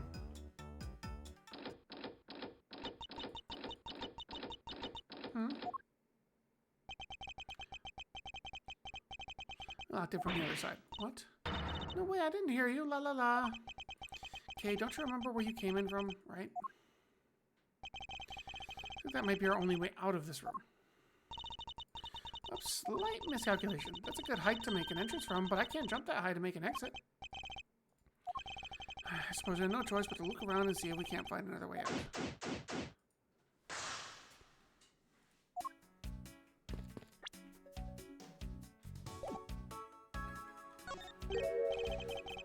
This is my phone. Let's get made it through the ordeal intact. Wait for us to contact someone on the outside. Ah, but we do have a way right here. There's a cell phone here this whole time? I'm right, Detective Gumshoe should have contacted the precinct for backup by now.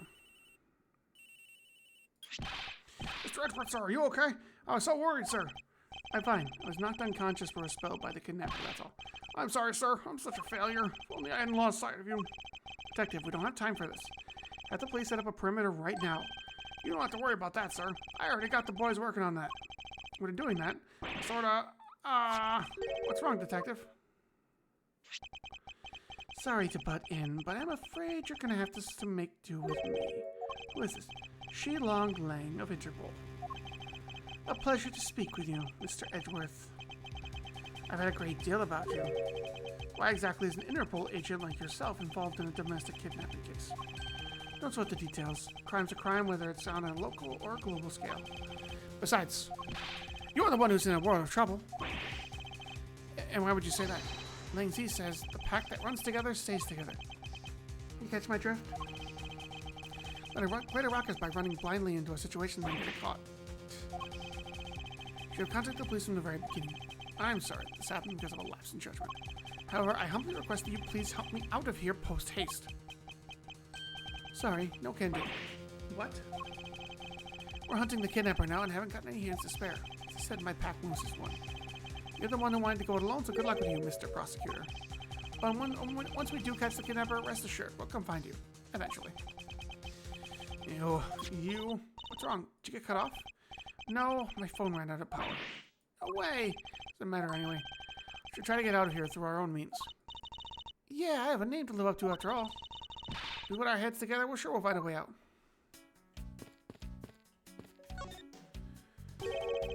Holding a blue badger photo, really? You didn't know? This is not just a blue badger, it's his whole family too. If you manage to snap a shot of every member of the family, you get a posh prize. There's a costume man sitting over there. Why not start with a picture of that? You can't do that. That's cheating. There's only one of each badger in the park, so you have to work for it. Speaking of badgers, there's one sitting against a wall in the haunted house. Seriously? Somehow I don't think that one counts, Mr. Edgeworth. Take pictures of the costume ones walking around the park. The rules of this game. How quaint.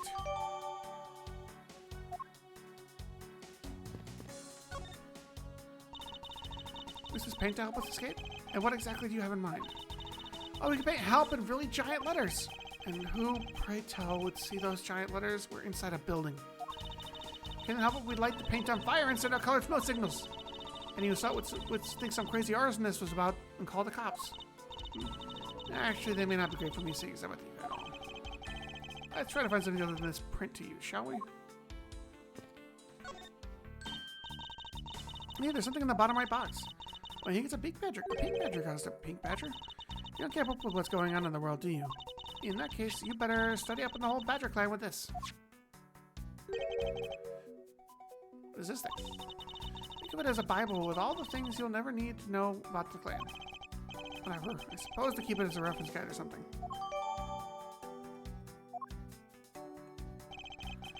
Means that this is where they keep all the costumes.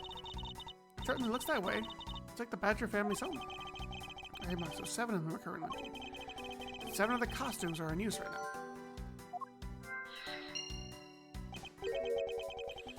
These Badger mascots of the police force? Well, I heard that the police had a hand in sponsoring this theme park. Probably because the Gatewater Group owes the police from all the cases they solved. All the power of the state, and they used it to make a theme park. Not just any theme park. They have a handcuff-shaped double-looping roller coaster. It's quite enough. I'm feeling woozy just from the thought of such a thing. So I'm expecting every second. Great. Now let's take a look at the key. And what do we hear? Ah! Why do I feel like a laser staring right at me? Did you want to take a look? Well, don't mind if I do. I see, yes, this is definitely a key. I'm sure it's a key to something. Something is what's relevant in my case. I have an interest. This is the Pink Badger. This is his name and design. Doesn't it seem forced to call this one female? Think so? I mean, it's just look how long her eyelashes are. That's the only difference. And the fact that she's pink. Yes, I am. And her lips are red. See, lipstick. What? She has nothing to say about the giant pink ribbon, or is that too obvious?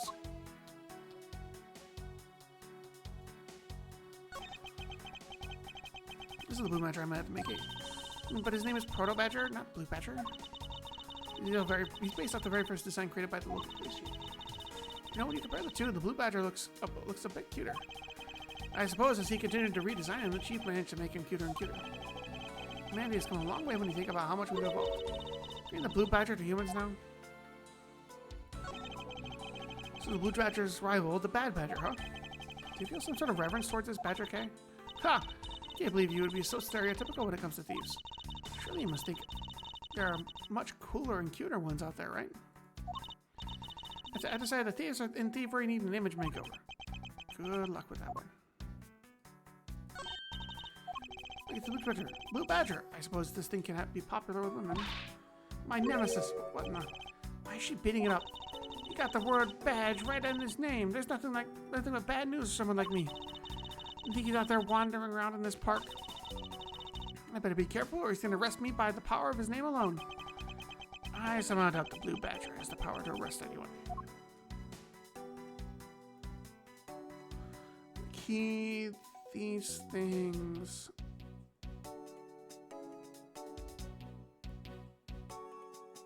Okay.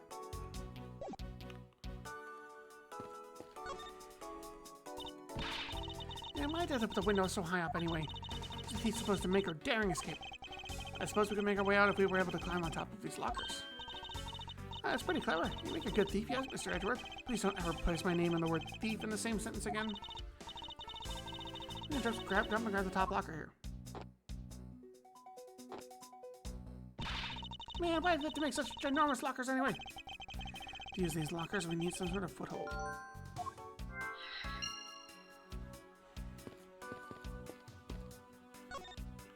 What is this? Looks like the Bad Badger. It's looking as bad as ever. Their costume had to make. I guess the Bad Badger's costume is at the very least a two-piece, huh? The real question is, why is only the head sitting out here on the floor?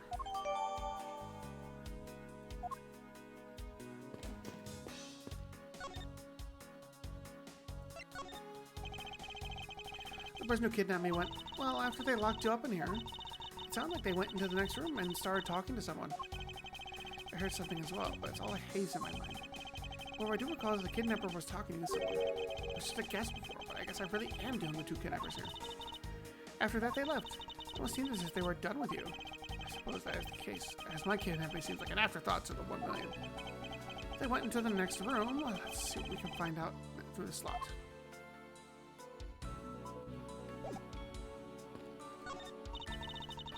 You're in the next room of kidnappers, we're in from there. What do you think it is? Looks like the kidnappers had an escape tunnel repair just in case. It's awesome, like a bunch of great thieves themselves. Not, because I highly doubt they made the tunnel themselves. The floor panel was removed and propped up against a beam in a very specific way. It was originally built with a basement or underground area. Next to the room identical to the one in this room. There's even a hook on it to hold a propped up floor panel in place. Reminds me. Did you find something useful, Mr. Edgeworth? Perhaps. I may have found a very handy hint how to get our way up here. There's a door on the opposite side that appears to be the same as this one, which would mean that I can probably assume that these two rooms are very similar in structure. We may have just found our ticket out.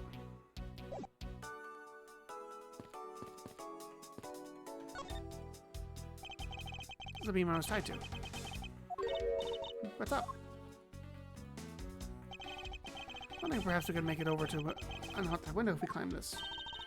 Good thinking. If it's climbing energy you need, just leave it to me. It's this little hook. Looks like it might make for a good foothold.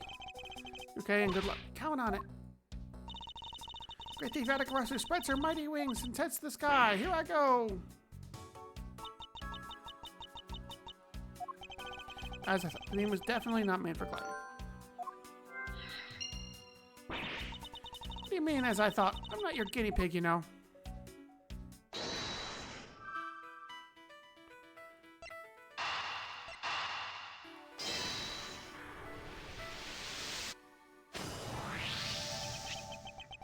Let's hook on this beam. You know, I already tried and there's no way I can jump from this hook to the window. Come on, even you have to admit something's just not possible. Wasn't talking about just that again. Rather, that is here for a different purpose. Really? Like what? Just on the adjacent room, it's clearly for keeping our floor panel propped up. Which means that there should be a panel in this room that we can open as well.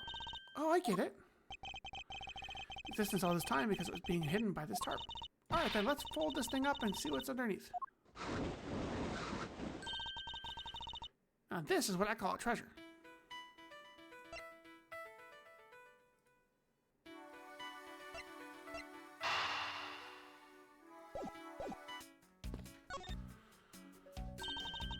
Must be another entrance to the secret hidden basement. I totally smell treasure. A scent I wish I was as fragrant of freedom. What are you waiting for? Hurry and open the hatch. Alright. This thing is locked down tight. Ah, fiddlesticks.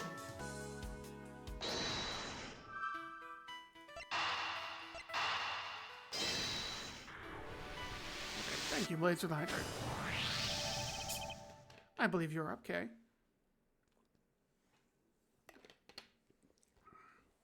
Huh? Why me? Because we need to use this tiny key that you've taken quite a liking to. Okay, gotcha. Just leave it to me. The tense feeling of these moments when you're about to uncover something big. I believe the feeling of freedom will be much more satisfying right about now. Alright, I got the secret door open, and now... Ah, wait! Wah! Are you alright, Kay? I'm fine. Ladder just slipped is all. Thank goodness she's alright. I about had a coronary. There's a lot of really large machinery down here. How about an exit? It's really dark and cramped down there, so I really doubt there's an exit. Can't believe this happened. You have only yourself to blame for leaping before you looked, you know. No way, I mean, how was I supposed to know the ladder is removable?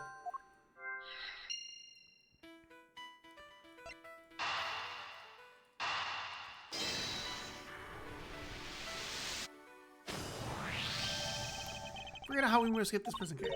Oh, so how are we gonna bust out? Seems like your reckless actions were of use after all. Are you actually praising me? More of a thank you for giving me an idea regarding this ladder. The underground ladder? What about it? This ladder isn't just for those who wish to go down. Oh, I see. If we use this... Yes, I believe it's long enough to reach the top of those lockers. What are we waiting for? All right, now we can get out of here. Yes, we spent entirely too much time in here.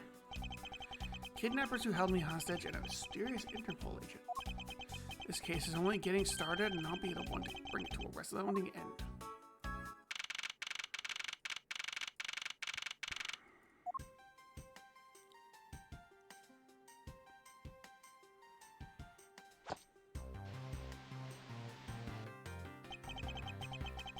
It's gonna stop raining for now.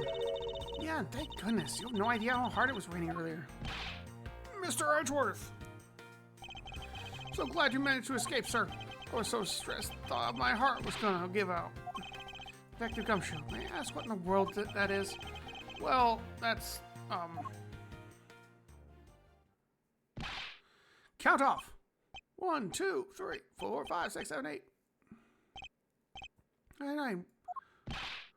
Shifu, all 90 of my members are here and accounted for, sir.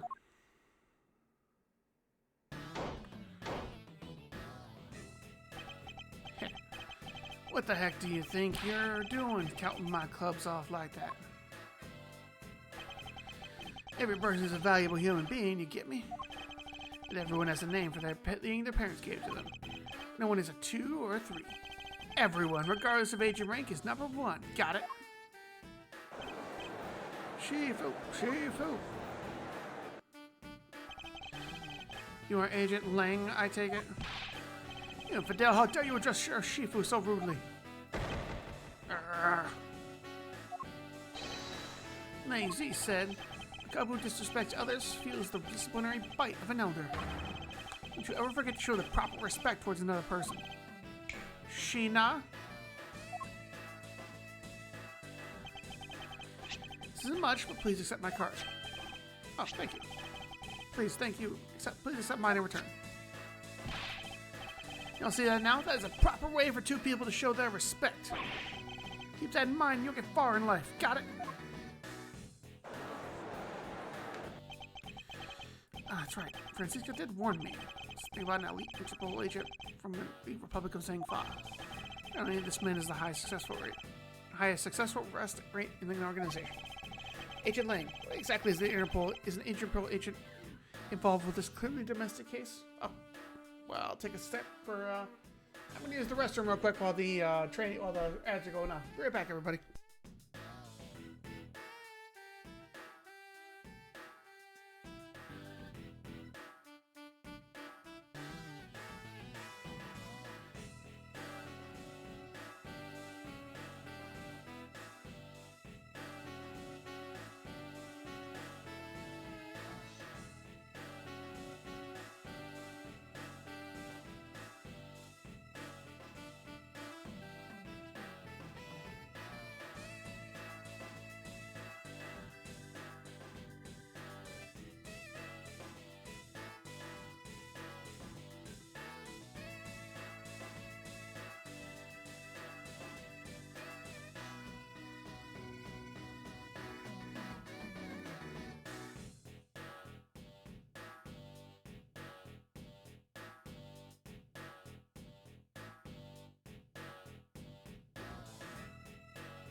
Everyone should be getting ready to back right about now. All right, welcome back, everybody. Welcome in. We're right back to it. That's none of your business, Mr. Prosecutor. How is it not? A rumor or two about you. Saw the murder that occurred during your flight home recently, right? Ha! But you took a while to arrest one little flight attendant. How pathetic. How dare you say that about Mr. Edgeworth? You see, you could have solved it faster, pal. The comedic relief jumps to the aid of his master. How cliche. Look, what I'm getting at is that if I had been there, no one would have died. I would have solved the entire case, and Agent Hicks would still be with us here today. I knew yesterday's victim, Agent Acme Hicks. Hicks was like a brother to me, so now I'm out to take my revenge. Investigating a smuggling ring with Francisco and a third person.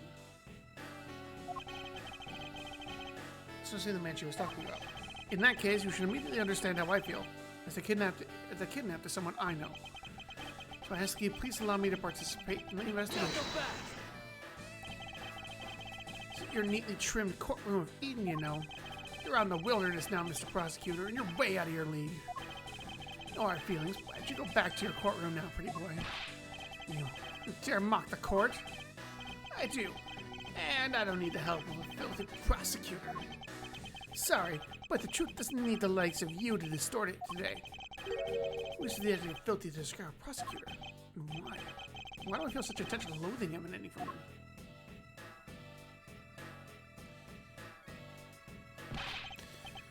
Alright, man. Good job on the perimeter around Gatewater Land. Now just find me the kidnapper, bring the punk to me. Dismissed.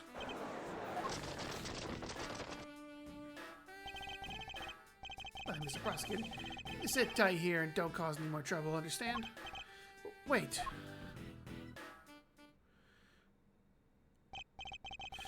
Mr. Edgeworth. It's been a while since I last met someone so disagreeable. But he says, did he show up here? And completely out of the blue with that. So I'll have to ask Detective Gumshoe to fill in on that.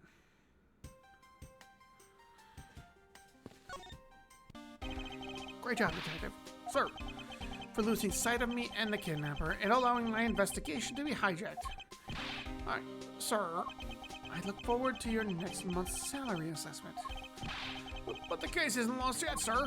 I'm going to show you just how much of a man Dick Gumshoe can be. We're the 21-gun salute now or later. Detective, are you sure the precinct you called, it was the precinct you called for backup? Of course, sir. I think I would know the number to my own precinct like the back of my hand. Then why did an Interpol agent show up instead with an army of his own agents? That, I have no idea. About 5 minutes after I made the call, the Wolfman showed up out of nowhere, sir. Agent Lang definitely has an agenda. The question is, what is he after? Mr. Edgeworth, I was wondering if I may ask about one thing, sir. Yes, what is it? Who is that? The girl over there, I mean. I'm Mr. Edgeworth's assistant, Kay Faraday. What? Funny, I don't recall making you my assistant, Kay. Yes, I'm Mr. Edgeworth's assistant. Me, it's been like that since forever. Sorry, but I just stole your supporting role. How could you say something so serious with a giant grin on your face, pal? Mr. Edgeworth, we've got a thief on our hands, sir. She stole my role, sir. I'm taking her in, getting her convicted, and making sure she serves out her sentence. Come on, it'll be fun. Like musical chairs. You better stay fast on your feet. No way. I will not lose the spotlight to you, little girl.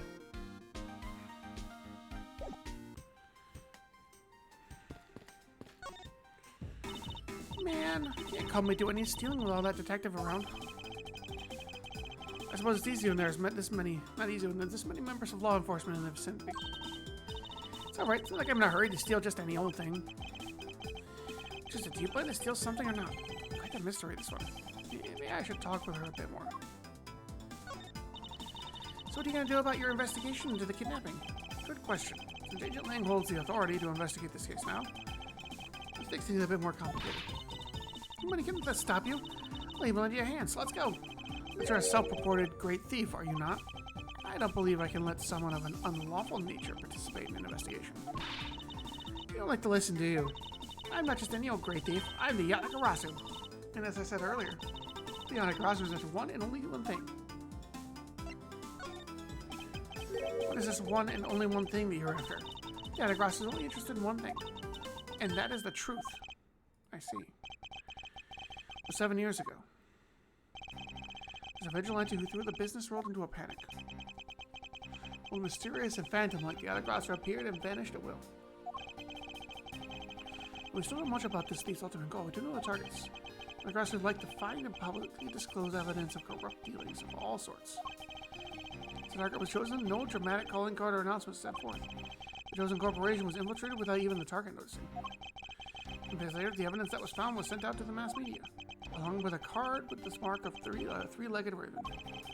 Looking back, I suppose you could call what the aggressor was stealing was the truth. Should I really be the successor of the original Yatagarasu? That can't be, can it? Lance! Lance! Where are you, son?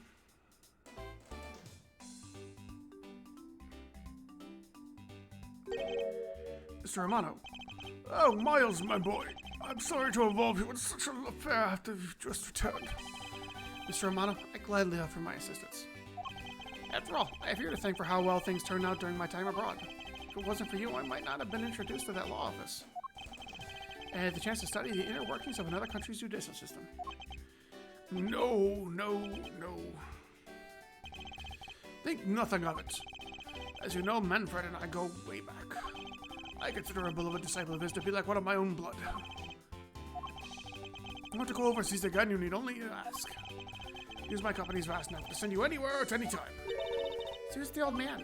He's the father of the currently kidnapped Lance Amano, Ernest Amano. Now then, have you found Lance yet, Miles? Please, I miss my poor boy dearly. Very sorry, Lee. Since whereabouts remain unknown, Mr. Amano. What? Hold on there. What happened to all that money? That 1 million has been stolen and the culprits are now on the run. What? Oh man. Don't you have anything you could give him to cheer him up, Mr. Edgeworth? I mean, Mr. Amano. Will you please tell me the details of the kidnapping one more time? Oh, it was yesterday. Call came to the house. I'm the receiver, the sound of my son. Help me, Daddy. I know this is stop, but please stay with me here, Mr. Amano. You don't understand. He hasn't called me Daddy in ages. It's incredibly moving. Wish I recorded him saying that. He definitely should have recorded that conversation. But not for the foolish sentimentality of an old man. Try to remember, what kind of person is Lance again? I will tell him about Lance, help you get him back. Surprisingly, unlocking me to do so in person's relationships and behavior. Very well then, Lance is my one and only son, and he turned 21 this year. He's very much like me when I was that age, kind and very attractive. Women simply can't keep their hands off of him. Anything else about him you noticed of late? Now that you mention it, I haven't been able to get in contact with our butler, Oliver. Your butler? His name is Oliver Deacon. He's been with our family for years now. He gets along so well with Lance, so I thought maybe he would know where my son is. Mr. Amano, could you please tell me a little bit more about your butler, Mr. Deacon? As a butler, he's outstanding. He even serves as Lance's personal private tutor. Took a brief leave recently, but even after it was over, I haven't been able to reach him. Still haven't spoken with him since his leave. What about his family and friends? They said they hadn't seen him. I've tried everything I could think of, Miles. Do you think this could have something to do with Lance's kidnapping? It's possible, but I can't say anything for sure yet. There's a closer the victim has gone missing. Oliver Deacon. Sounds like one name I better keep in mind. Detective Gumshoe. Yes, sir. Let's begin our investigation. Even if that indubitable agent holds the authority to head this investigation, we can't allow ourselves to stand idly by twiddling our thumbs. I'm with you 100%, Mr. Edgeworth, sir. I, Dick Gumshoe, pledge to stick by your side through and thick and thin. Mr. Amano, it is my fault the culprits escaped. Which is why, with your blessing, I vow to return Lance to you myself. Oh, I've never seen you so passionate before, Miles. Good luck to you, my boy. Alright, well, what are you waiting for? Let's do some investigating. You think I'm losing to you, pal? Forget it.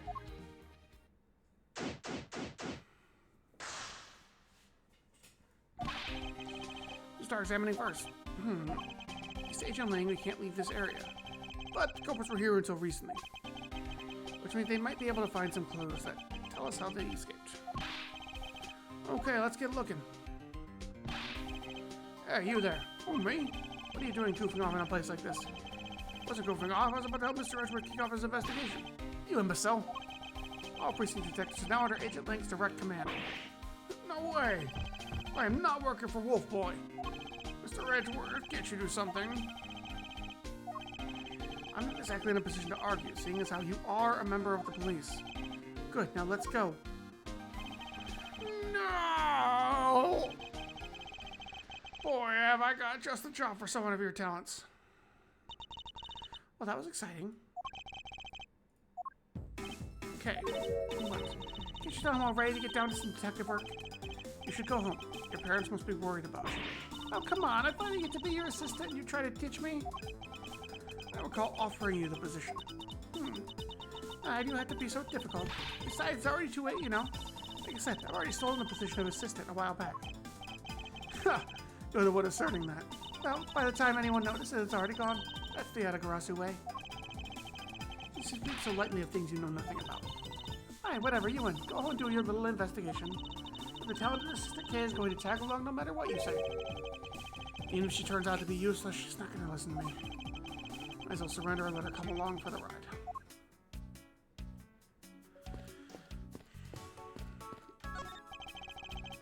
Most of the pain in this garage are going to be the wildest thing. It's so lifelike, don't you think? You think of wrangling, or rather stealing them? If you can coax them out, sure, come on, I know you can sweet talk them out. Couldn't be holding a cube of sugar in my hand if they wouldn't budge, Kay.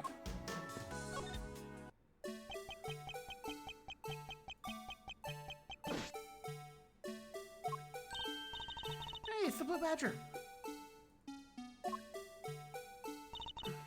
Badger, get! I really don't understand why she's so excited about this Badger hunt.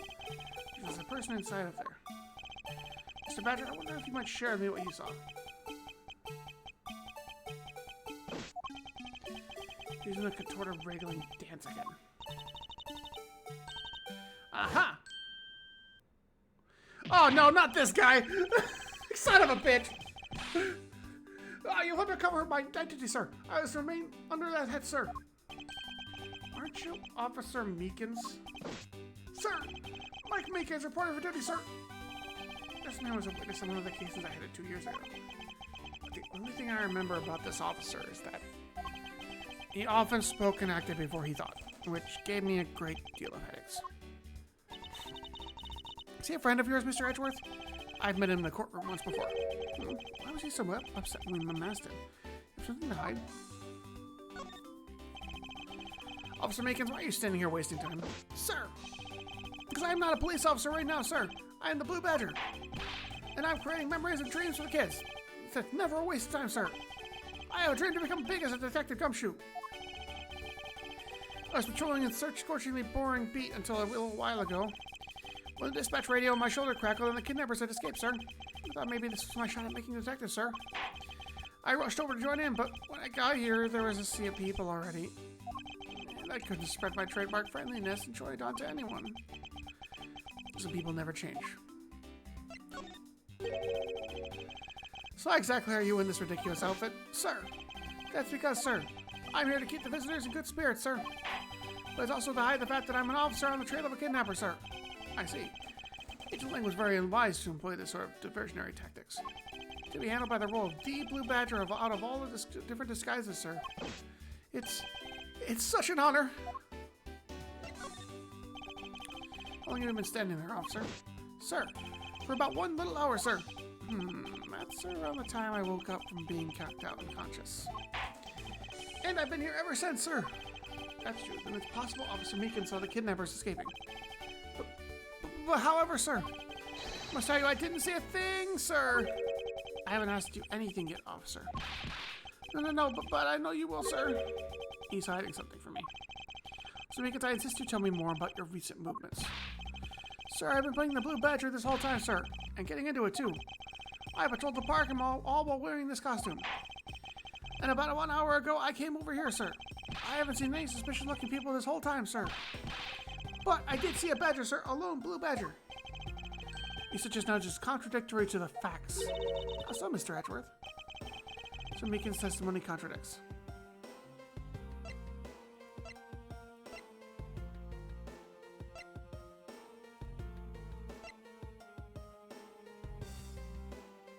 Take that!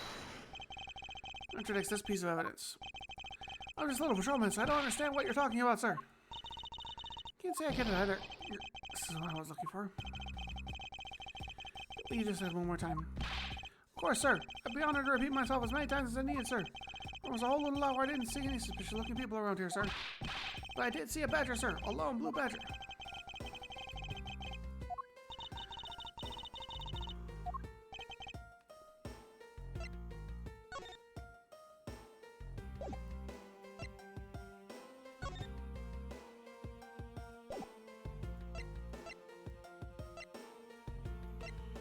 I guess this is the thing. Take that! So, Meekins, let's back things up. I'd like to ask you about your last statement. Sir, of course, sir. If it is your wish, Mr. Prosecutor, this little patrol will wait as long as I am commanded to wait. Saw a blue badger, correct? And if you take a look at this, what you saw was not supposed to happen. You must have only one of each blue badger at any given time. Means that as long as you are the blue badger, Officer Meekins, you should not have seen another blue badger wandering the premises. What, sir?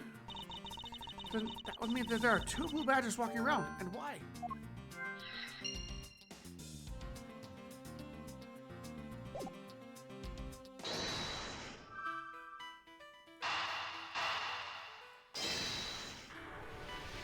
Oh, that they were in the costume room and took the costumes. A second blue badger that shouldn't exist.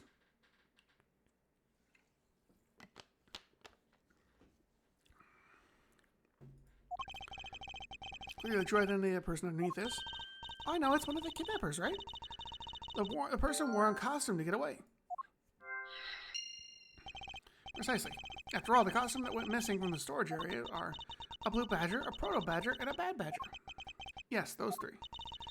So there are three phony badgers running around in the park somewhere, huh?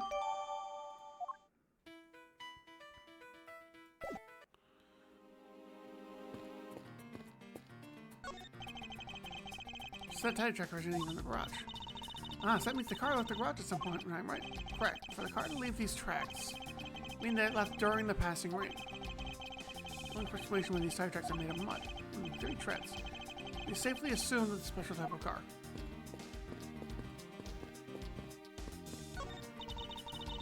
Well, I wonder what you put in it.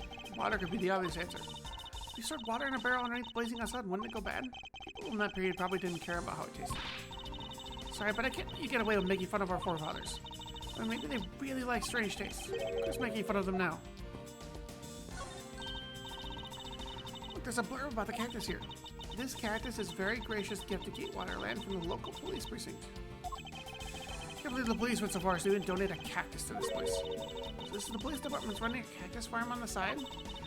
Just kidding. They wouldn't do something so silly. I actually have a vague impression I've seen a cactus farm in the precinct before.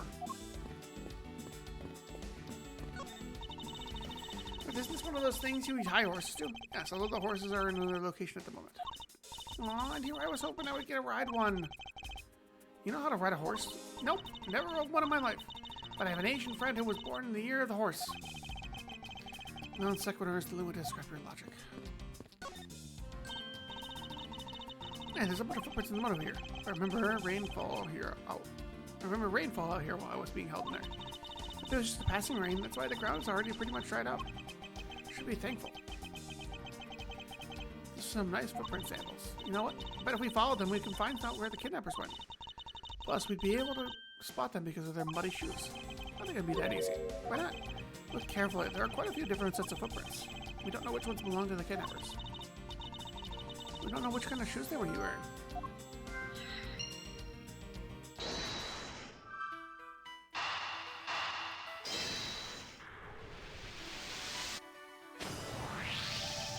You know what? The kidnappers were wearing badger costumes.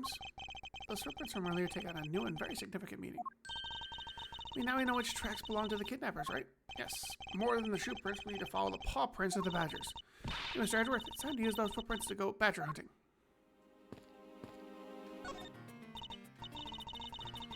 It's made by a costume. Hey, I think I found them. There are 2 sets here. They both do look possible candidates. Looking out to the west. Oh, it just stops. I can't make heads or tails of where it's headed from here. I assume it's headed towards the stadium. Where the other set leads? It seems to be headed east.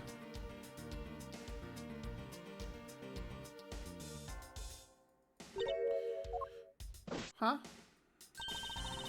Quick, Mr. Edgeworth, I've got him. I got one of the culprits. No! I'm not the kidnapper, sir. Down K. Clearly those footprints belong to Officer Meekins, but our criminals were each wearing a costume. They come over this garage or something. That's what I would suppose. Officer Meekins, if you could step aside for a moment. We need to examine the garage. Sir! Roger Wilco, sir! Let's shut her and see what we find. We'll find the kidnappers hiding inside. Ah! What in the...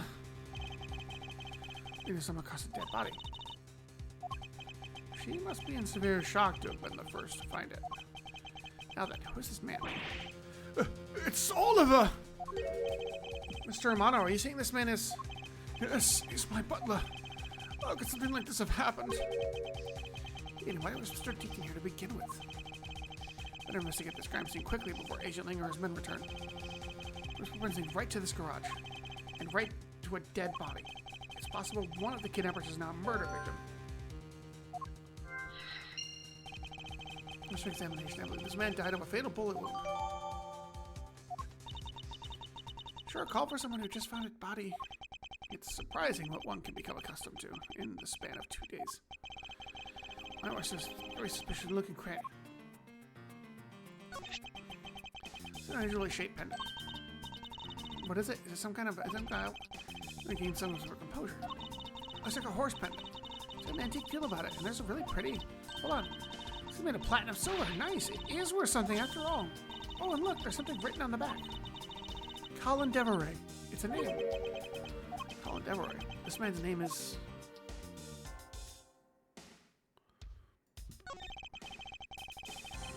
You know what, AJ has control of this case. I'm not going to be able to have a real autopsy done on the victim. No, doctor, but let's see what I can piece together about myself. There are 2 gunshot wounds, one in his abdomen and one in his shoulder. So that means he was shot twice. No, I don't think so. I think it was an abdominal one, it was an entry one, and the one near his shoulder is the exit one. Nice, I knew you could figure it out. Comes with experience. I've seen my share of crime scenes. Speaking of experience, this crime scene seems a bit too clean for a murder where the bullet went clean through. I should make note of this oddity.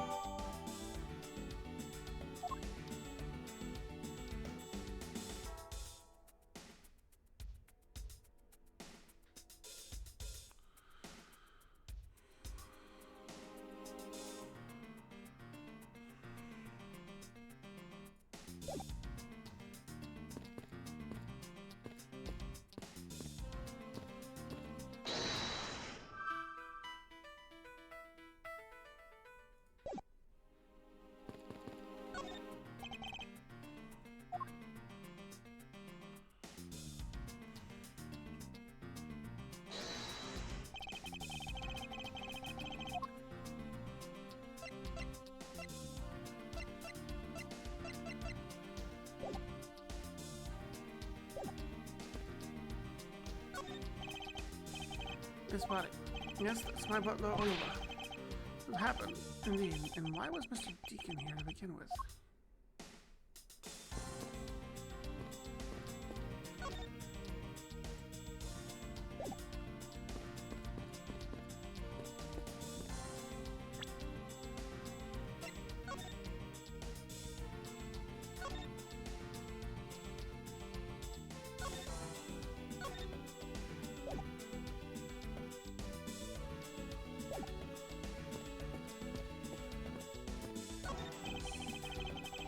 Through here, sorry, again, I went through Ling's orders.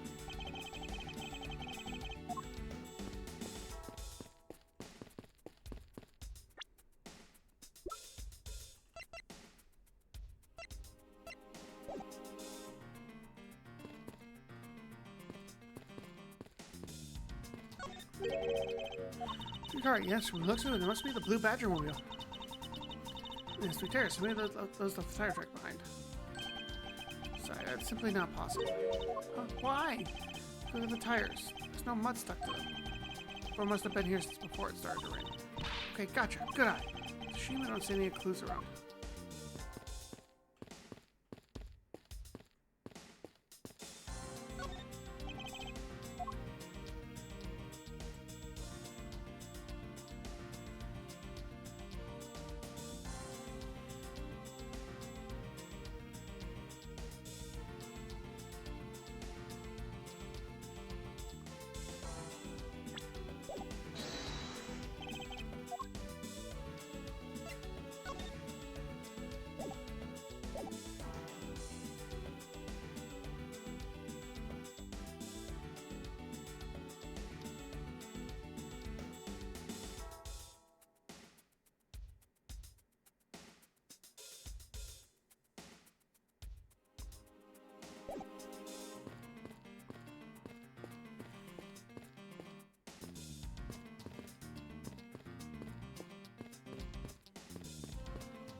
know, I really love this kind of chair. The way it rocks back and forth. God, I plan to sit on one of these and rock away every day. You'll have to wait, Mr. Edgeworth. You're at just the right age for one. I really project myself as someone of that age. Yeah, that's my butler.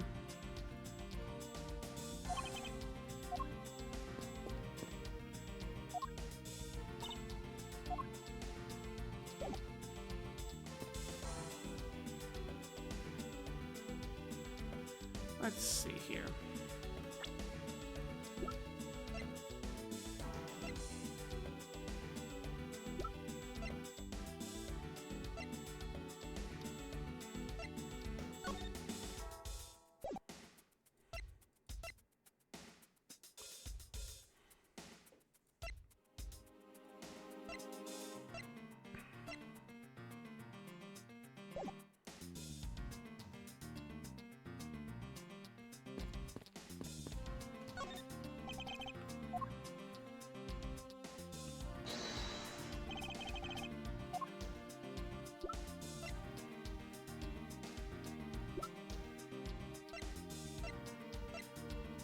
Eureka! I'm not right about the name on the pendant. This is the Amato family brother, and his name is Oliver Deacon. And on the pendant is Colin Deveray. What's up with that? I don't know, but I think we've hit about an important piece of information. Okay, that was what I need to do.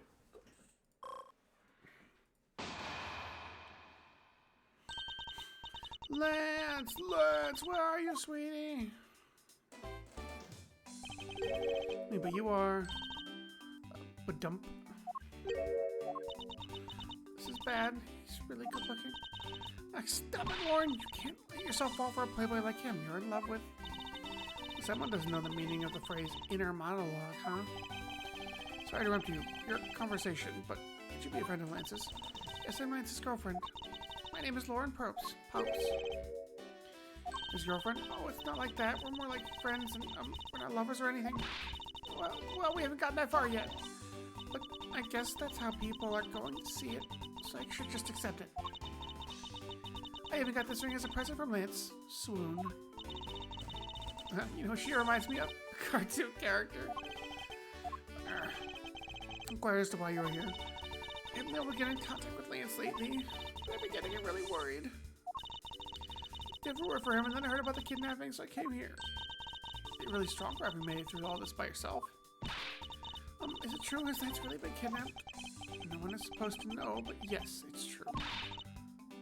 Oh, Lance! Can't believe you've been dispirited away. What are you doing right now? Looks like she's got back to the fair maiden in love routine. Mr. Edgeworth, where do we go from here?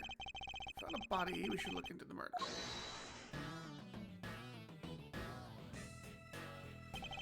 A man brought me up to speed over the radio. And I have to say, you really should have called. I heard you found something very intriguing. I have nothing to hide, Aisling. It's exactly what you see before you. I'll take it from here. Yeah, that guy's really dead. Hey, you waiting for an invitation? Hurry up and detain the suspect now. Suspect? Who? Oh, not Meekins. Oh, so Meekins, is it? Here, come with us. Wait, sir! I had nothing to do with it, sir! Agent Lang, don't you think you're being a bit rash? You didn't have a good reason for suspect Officer Meekins. The kind of stuff to you prosecutors. It's your job, after all. Like I said earlier, crime scene isn't as forgiving as your precious courtroom. That's your answer? I know you like your logic and reasoning, but that sort of impractical fluff is not needed out here in the field. It was arrest a suspicious person after suspicious person. That's how you eliminate crime from the streets. But that's also precisely how you unnecessarily arrest innocent people by mistake. Innocent people? Nonsense. There's no such thing as an innocent person. We've all got a blemish or two in our hearts. That's tyranny. Won't allow such a thing to go on unchecked before my eyes. Too bad you don't call the shots around here. As I have sworn to uphold the laws of this land, I cannot allow you to take this man in. That you would arrest a man on false charges without even conducting an investigation. You have no honor as a member of law enforcement. How dare you speak so disrespectfully to our Shifu. Hold it.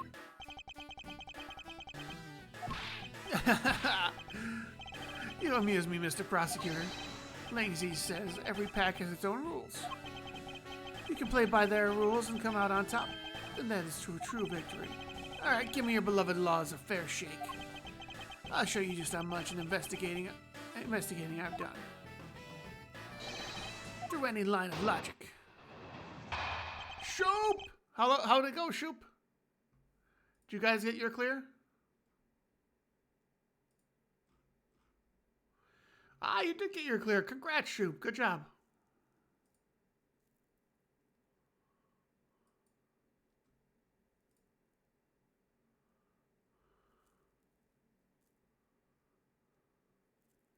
Happy New Year, Miss Shoop.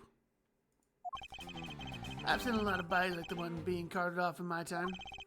They say he was shot in a single glance, but even you have figured out that much, right?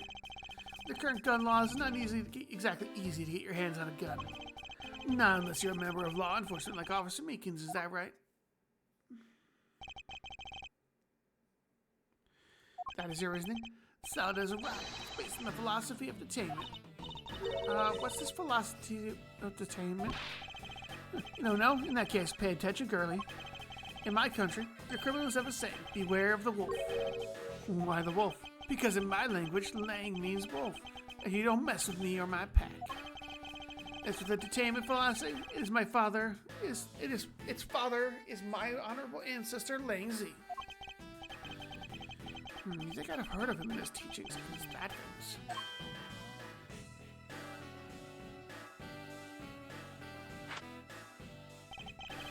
Things he developed as he worked on to lock criminals away thousands of years ago.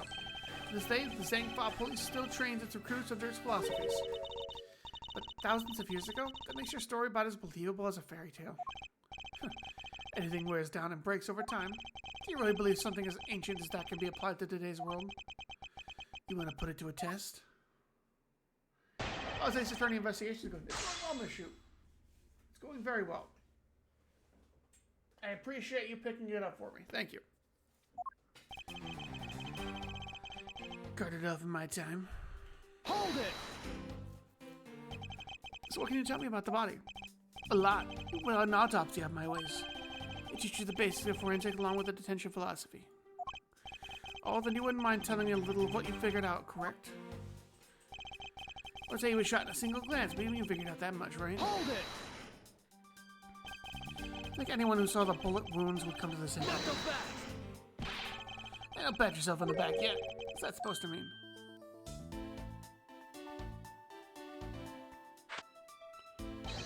Lazy says, search where the water is deepest. You have to keep your eyes on the big fish that lurks in the depths, which is the killer. Is that right? What you know about the killer? Current gun law, it's not exactly easy to get your hands on a gun. Hold it! I hope you studied a little of our laws. Studied? Who needs to study what every child on the city street corner knows? It's that Shina. The Federal Firearms Restriction Act. That's it. The Federal Firearms Restriction Act. I hear it's not easy to get a gun these days. Interesting. It's the one in charge of keeping track of the information. Unless you're a member of law enforcement like Officer Meekins, isn't that right? Hold it! Okay, there are plenty of other officers who might be potential suspects. I'm not seriously going to arrest each and every one of them, are you? If I would need to, I've already looked into everyone else here. Oh. Other than Officer Meekins, I know no one else's weapon that's been fired. How'd you check every single person's weapon in such a short span of time? Each and every one of my subordinates is extremely capable. It'll take more than a few minutes to conduct the entire investigation. Oh, sheer numbers. You're fit to check Officer Meekins' weapons, correct? Thanks for reminding me. Hey, you! Show me your gun! Oh! What's wrong? Why does he look so sickly pale all of a sudden? Gun! What did you say? I can't hear you. Stop mumbling and spit it out already. Sir, I lost my gun, sir! How could you be so irresponsible? It looks like you're still the only suspect we've got. You're the one who waited outside this garage to ambush and kill the victim. Officer Meekins waited here to kill the victim. And this little accusation deserves a lot more scrutiny. pushed the victim in this garage and killed him with his gun. Let's see, look, so I should have something to present here.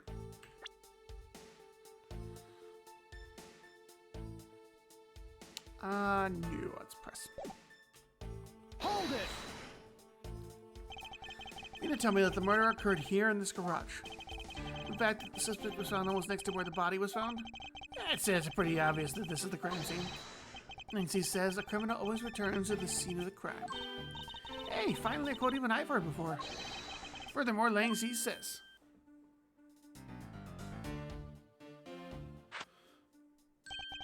successful investigations are the result of multiple returns to a crime scene. Neither detective nor criminals have changed their ways over the millenniums. So this is the kind of conclusion the philosophy of detainment can lead you to? I don't get it, Mr. Edgeworth. Why are you putting yourself on the line for Mr. Meekins? I don't particularly care about what happens to Officer Meekins. What? However, I cannot simply stand by while Agent Ling ignores our country's laws. Shi Long Light. What sort of investigator are you?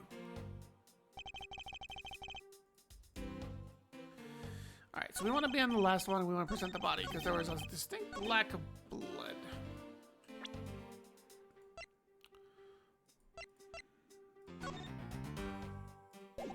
Objection!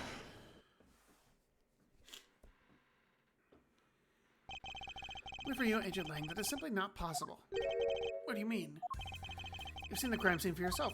And while you were looking, did you not think to yourself that it was a little too clean? Yeah.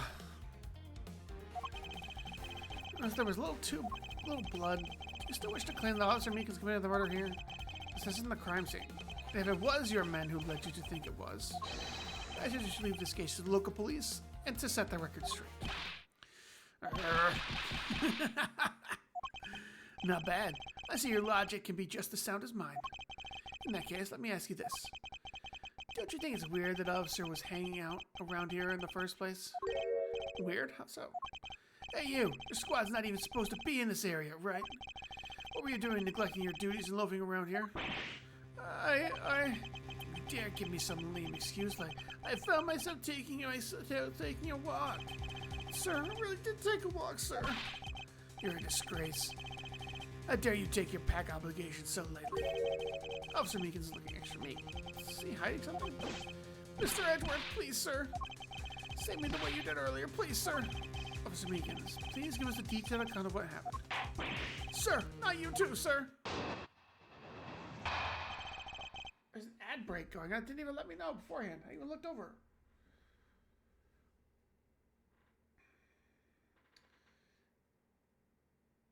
We'll give this just a bit longer here, shall we?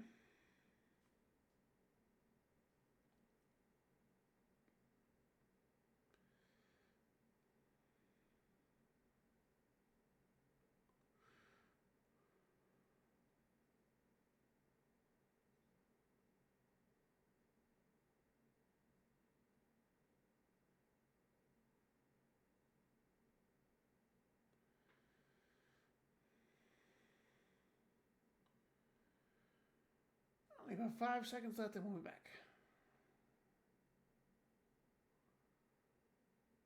Alright everybody, welcome back. Time to get it. We're going to be finishing up this part of the investigation before, and then we'll be ending off for the night. So let's go ahead and get right back into it, shall we? We got Meekins' testimony. It's true, sir. I wasn't assigned to this area, sir. I was told to check every square inch of the main gate area, sir. I also went looking for the kidnappers while selling dreams in the Blue Badger mobile, sir. But I got completely caught up in my role selling dreams to the children, sir. Before I knew it, I found myself here in this area, sir. What is this Blue Badger mobile? It's the moving store on wheels that sells sweet dreams and merchandise, sir. The Blue Badger mobile is just a roaming souvenir shop? Sir, I swear it was chasing the kidnappers down while I was being a good dream merchant. Alright, let's see here. What kind of information did it give me on the Blue Badger mobile? Okay. Yeah. Okay, it was back inside before the rain started, so it couldn't have been him. He was rather worked up, even more than his usual hyperactive self. He seems sure of what he's saying. Can you try to calm down and lower your voice to a more reasonable level, officer? Sir! Roger, sir!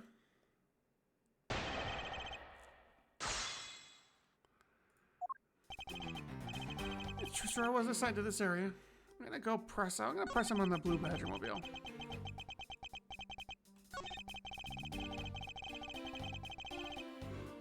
Hold it! What exactly do you mean by selling dreams?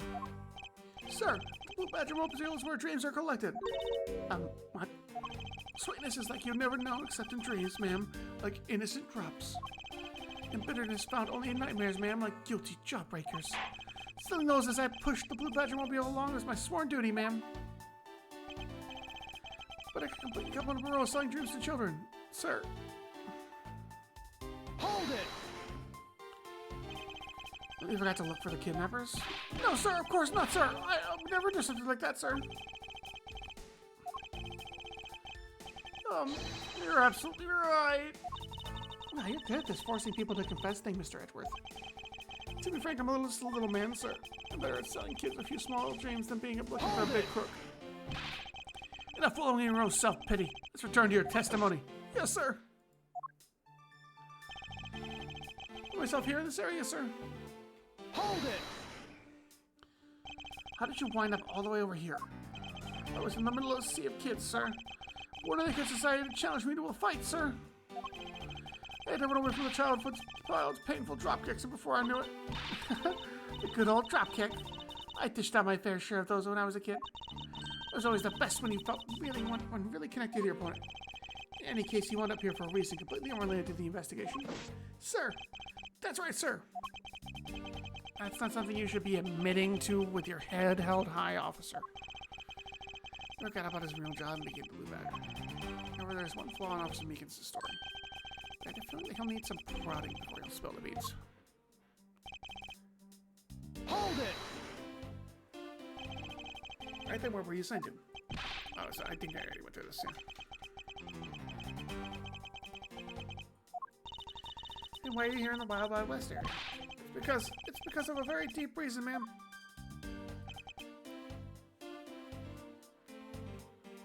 Hold it! Describe for me how you conducted your investigation. Yes, sir. Well, first I made sure there were no suspicious-looking people in the area, sir. But the only people that seemed to gather around me were little girls, sir. Well, what did you expect when you're dressed like the Blue Badger? But I had no choice at that point, sir. So...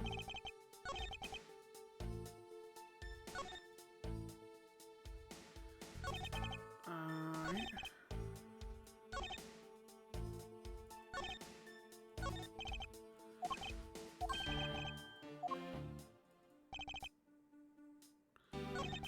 Let's look at what I have available to me here, shall we?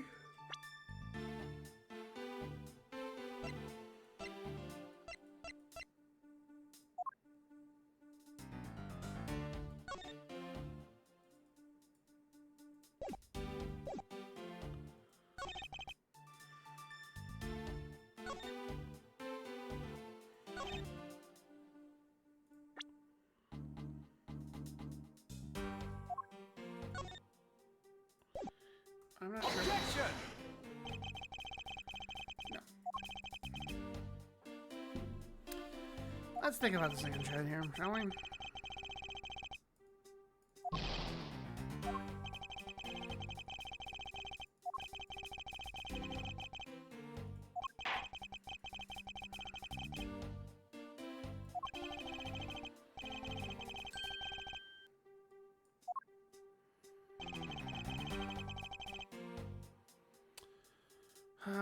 It's not right. I don't really see anything at the moment.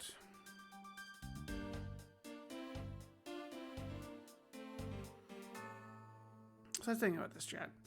So we're just the thing I'm looking at it is.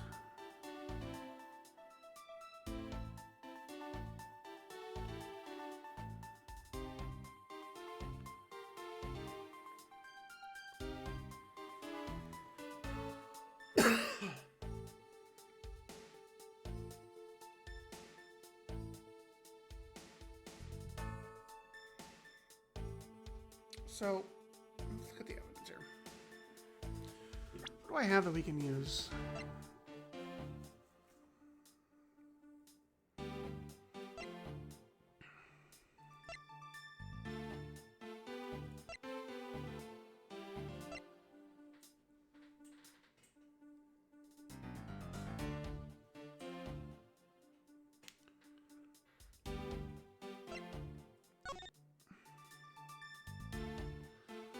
So it's plausible that he could have been over here because there's the main gate here and here's the Wild West area, so he's over here. So it's not too far away, truthfully.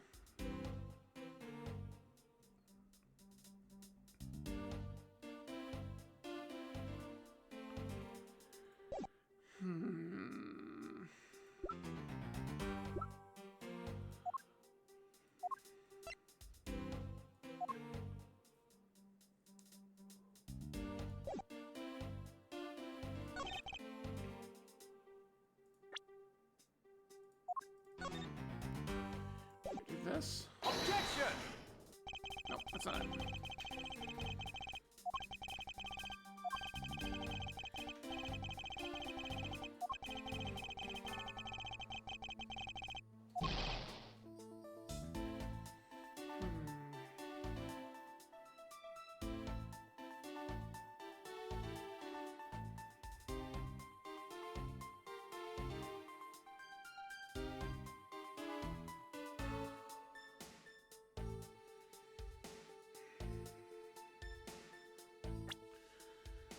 Let's see.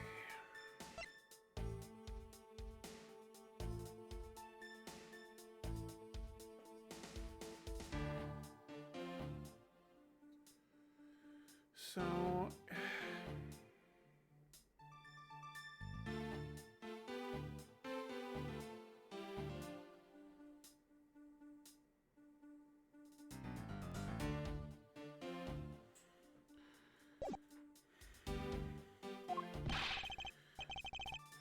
no, we got it. I honestly, all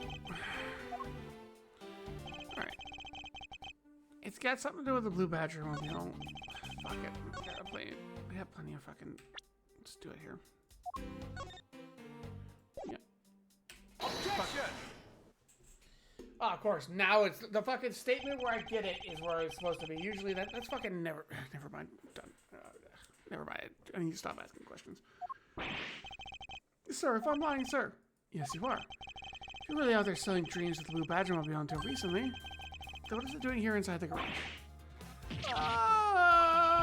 Actually, I just lost track of it, sir. Lost track of what? I realized the Blue Badger mobile is nowhere to be found, sir. Which means it was perhaps stolen? And that's when I came back to this area thinking maybe it was in the garage, sir. But that's when you found me, Mr. Edgeworth, sir. A likely story. What do you think is gonna buy such a convenient tale as that? What exactly is so convenient about a story? The car getting stolen, it's completely unbelievable for a cover story. But I think we can assume the car was used alright to move the dead body. What? You killed the victim at some distant location, Officer Meekins. And you used the Blue Badger mobile to transport it all the way here. Now then, you're coming with me. It wasn't me, sir. The killer, sir. It wasn't me, sir. Agent Lang, wait. What do you want now? I still don't know where the real scene of the crime is. You can't say you know all the facts of this case, let alone the truth. I told you, truth, schmooth, I could care less. Our job is to catch the crook. You'll find out your precious truth after we arrest this guy. Job of you prosecutors in your fancy courts with your logic. As for us, we don't have that kind of time to waste. You boorish buffoon. I think you need to leave. What? We need to get the body to autopsy, and you guys are getting in the way. You would interfere with another one of my investigations. Hey now, let's not forget who was the actual authority to conduct investigations here. But the one doing the interrupting is you, my ignorant little pretty boy. That'd be a good fancy boy. Get out of my sight. If you don't, I'll arrest you for obstruction of justice.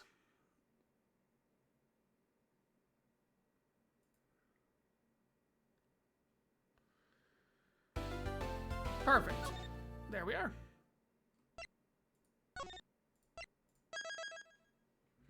Perfect. We'll end it there. So I have to get some sleep. Thank you guys so much for joining me. Let's see who's online, and I'll send you guys off. Oh man, look, some dumb bitch named Jer Bear the Dapper is still going.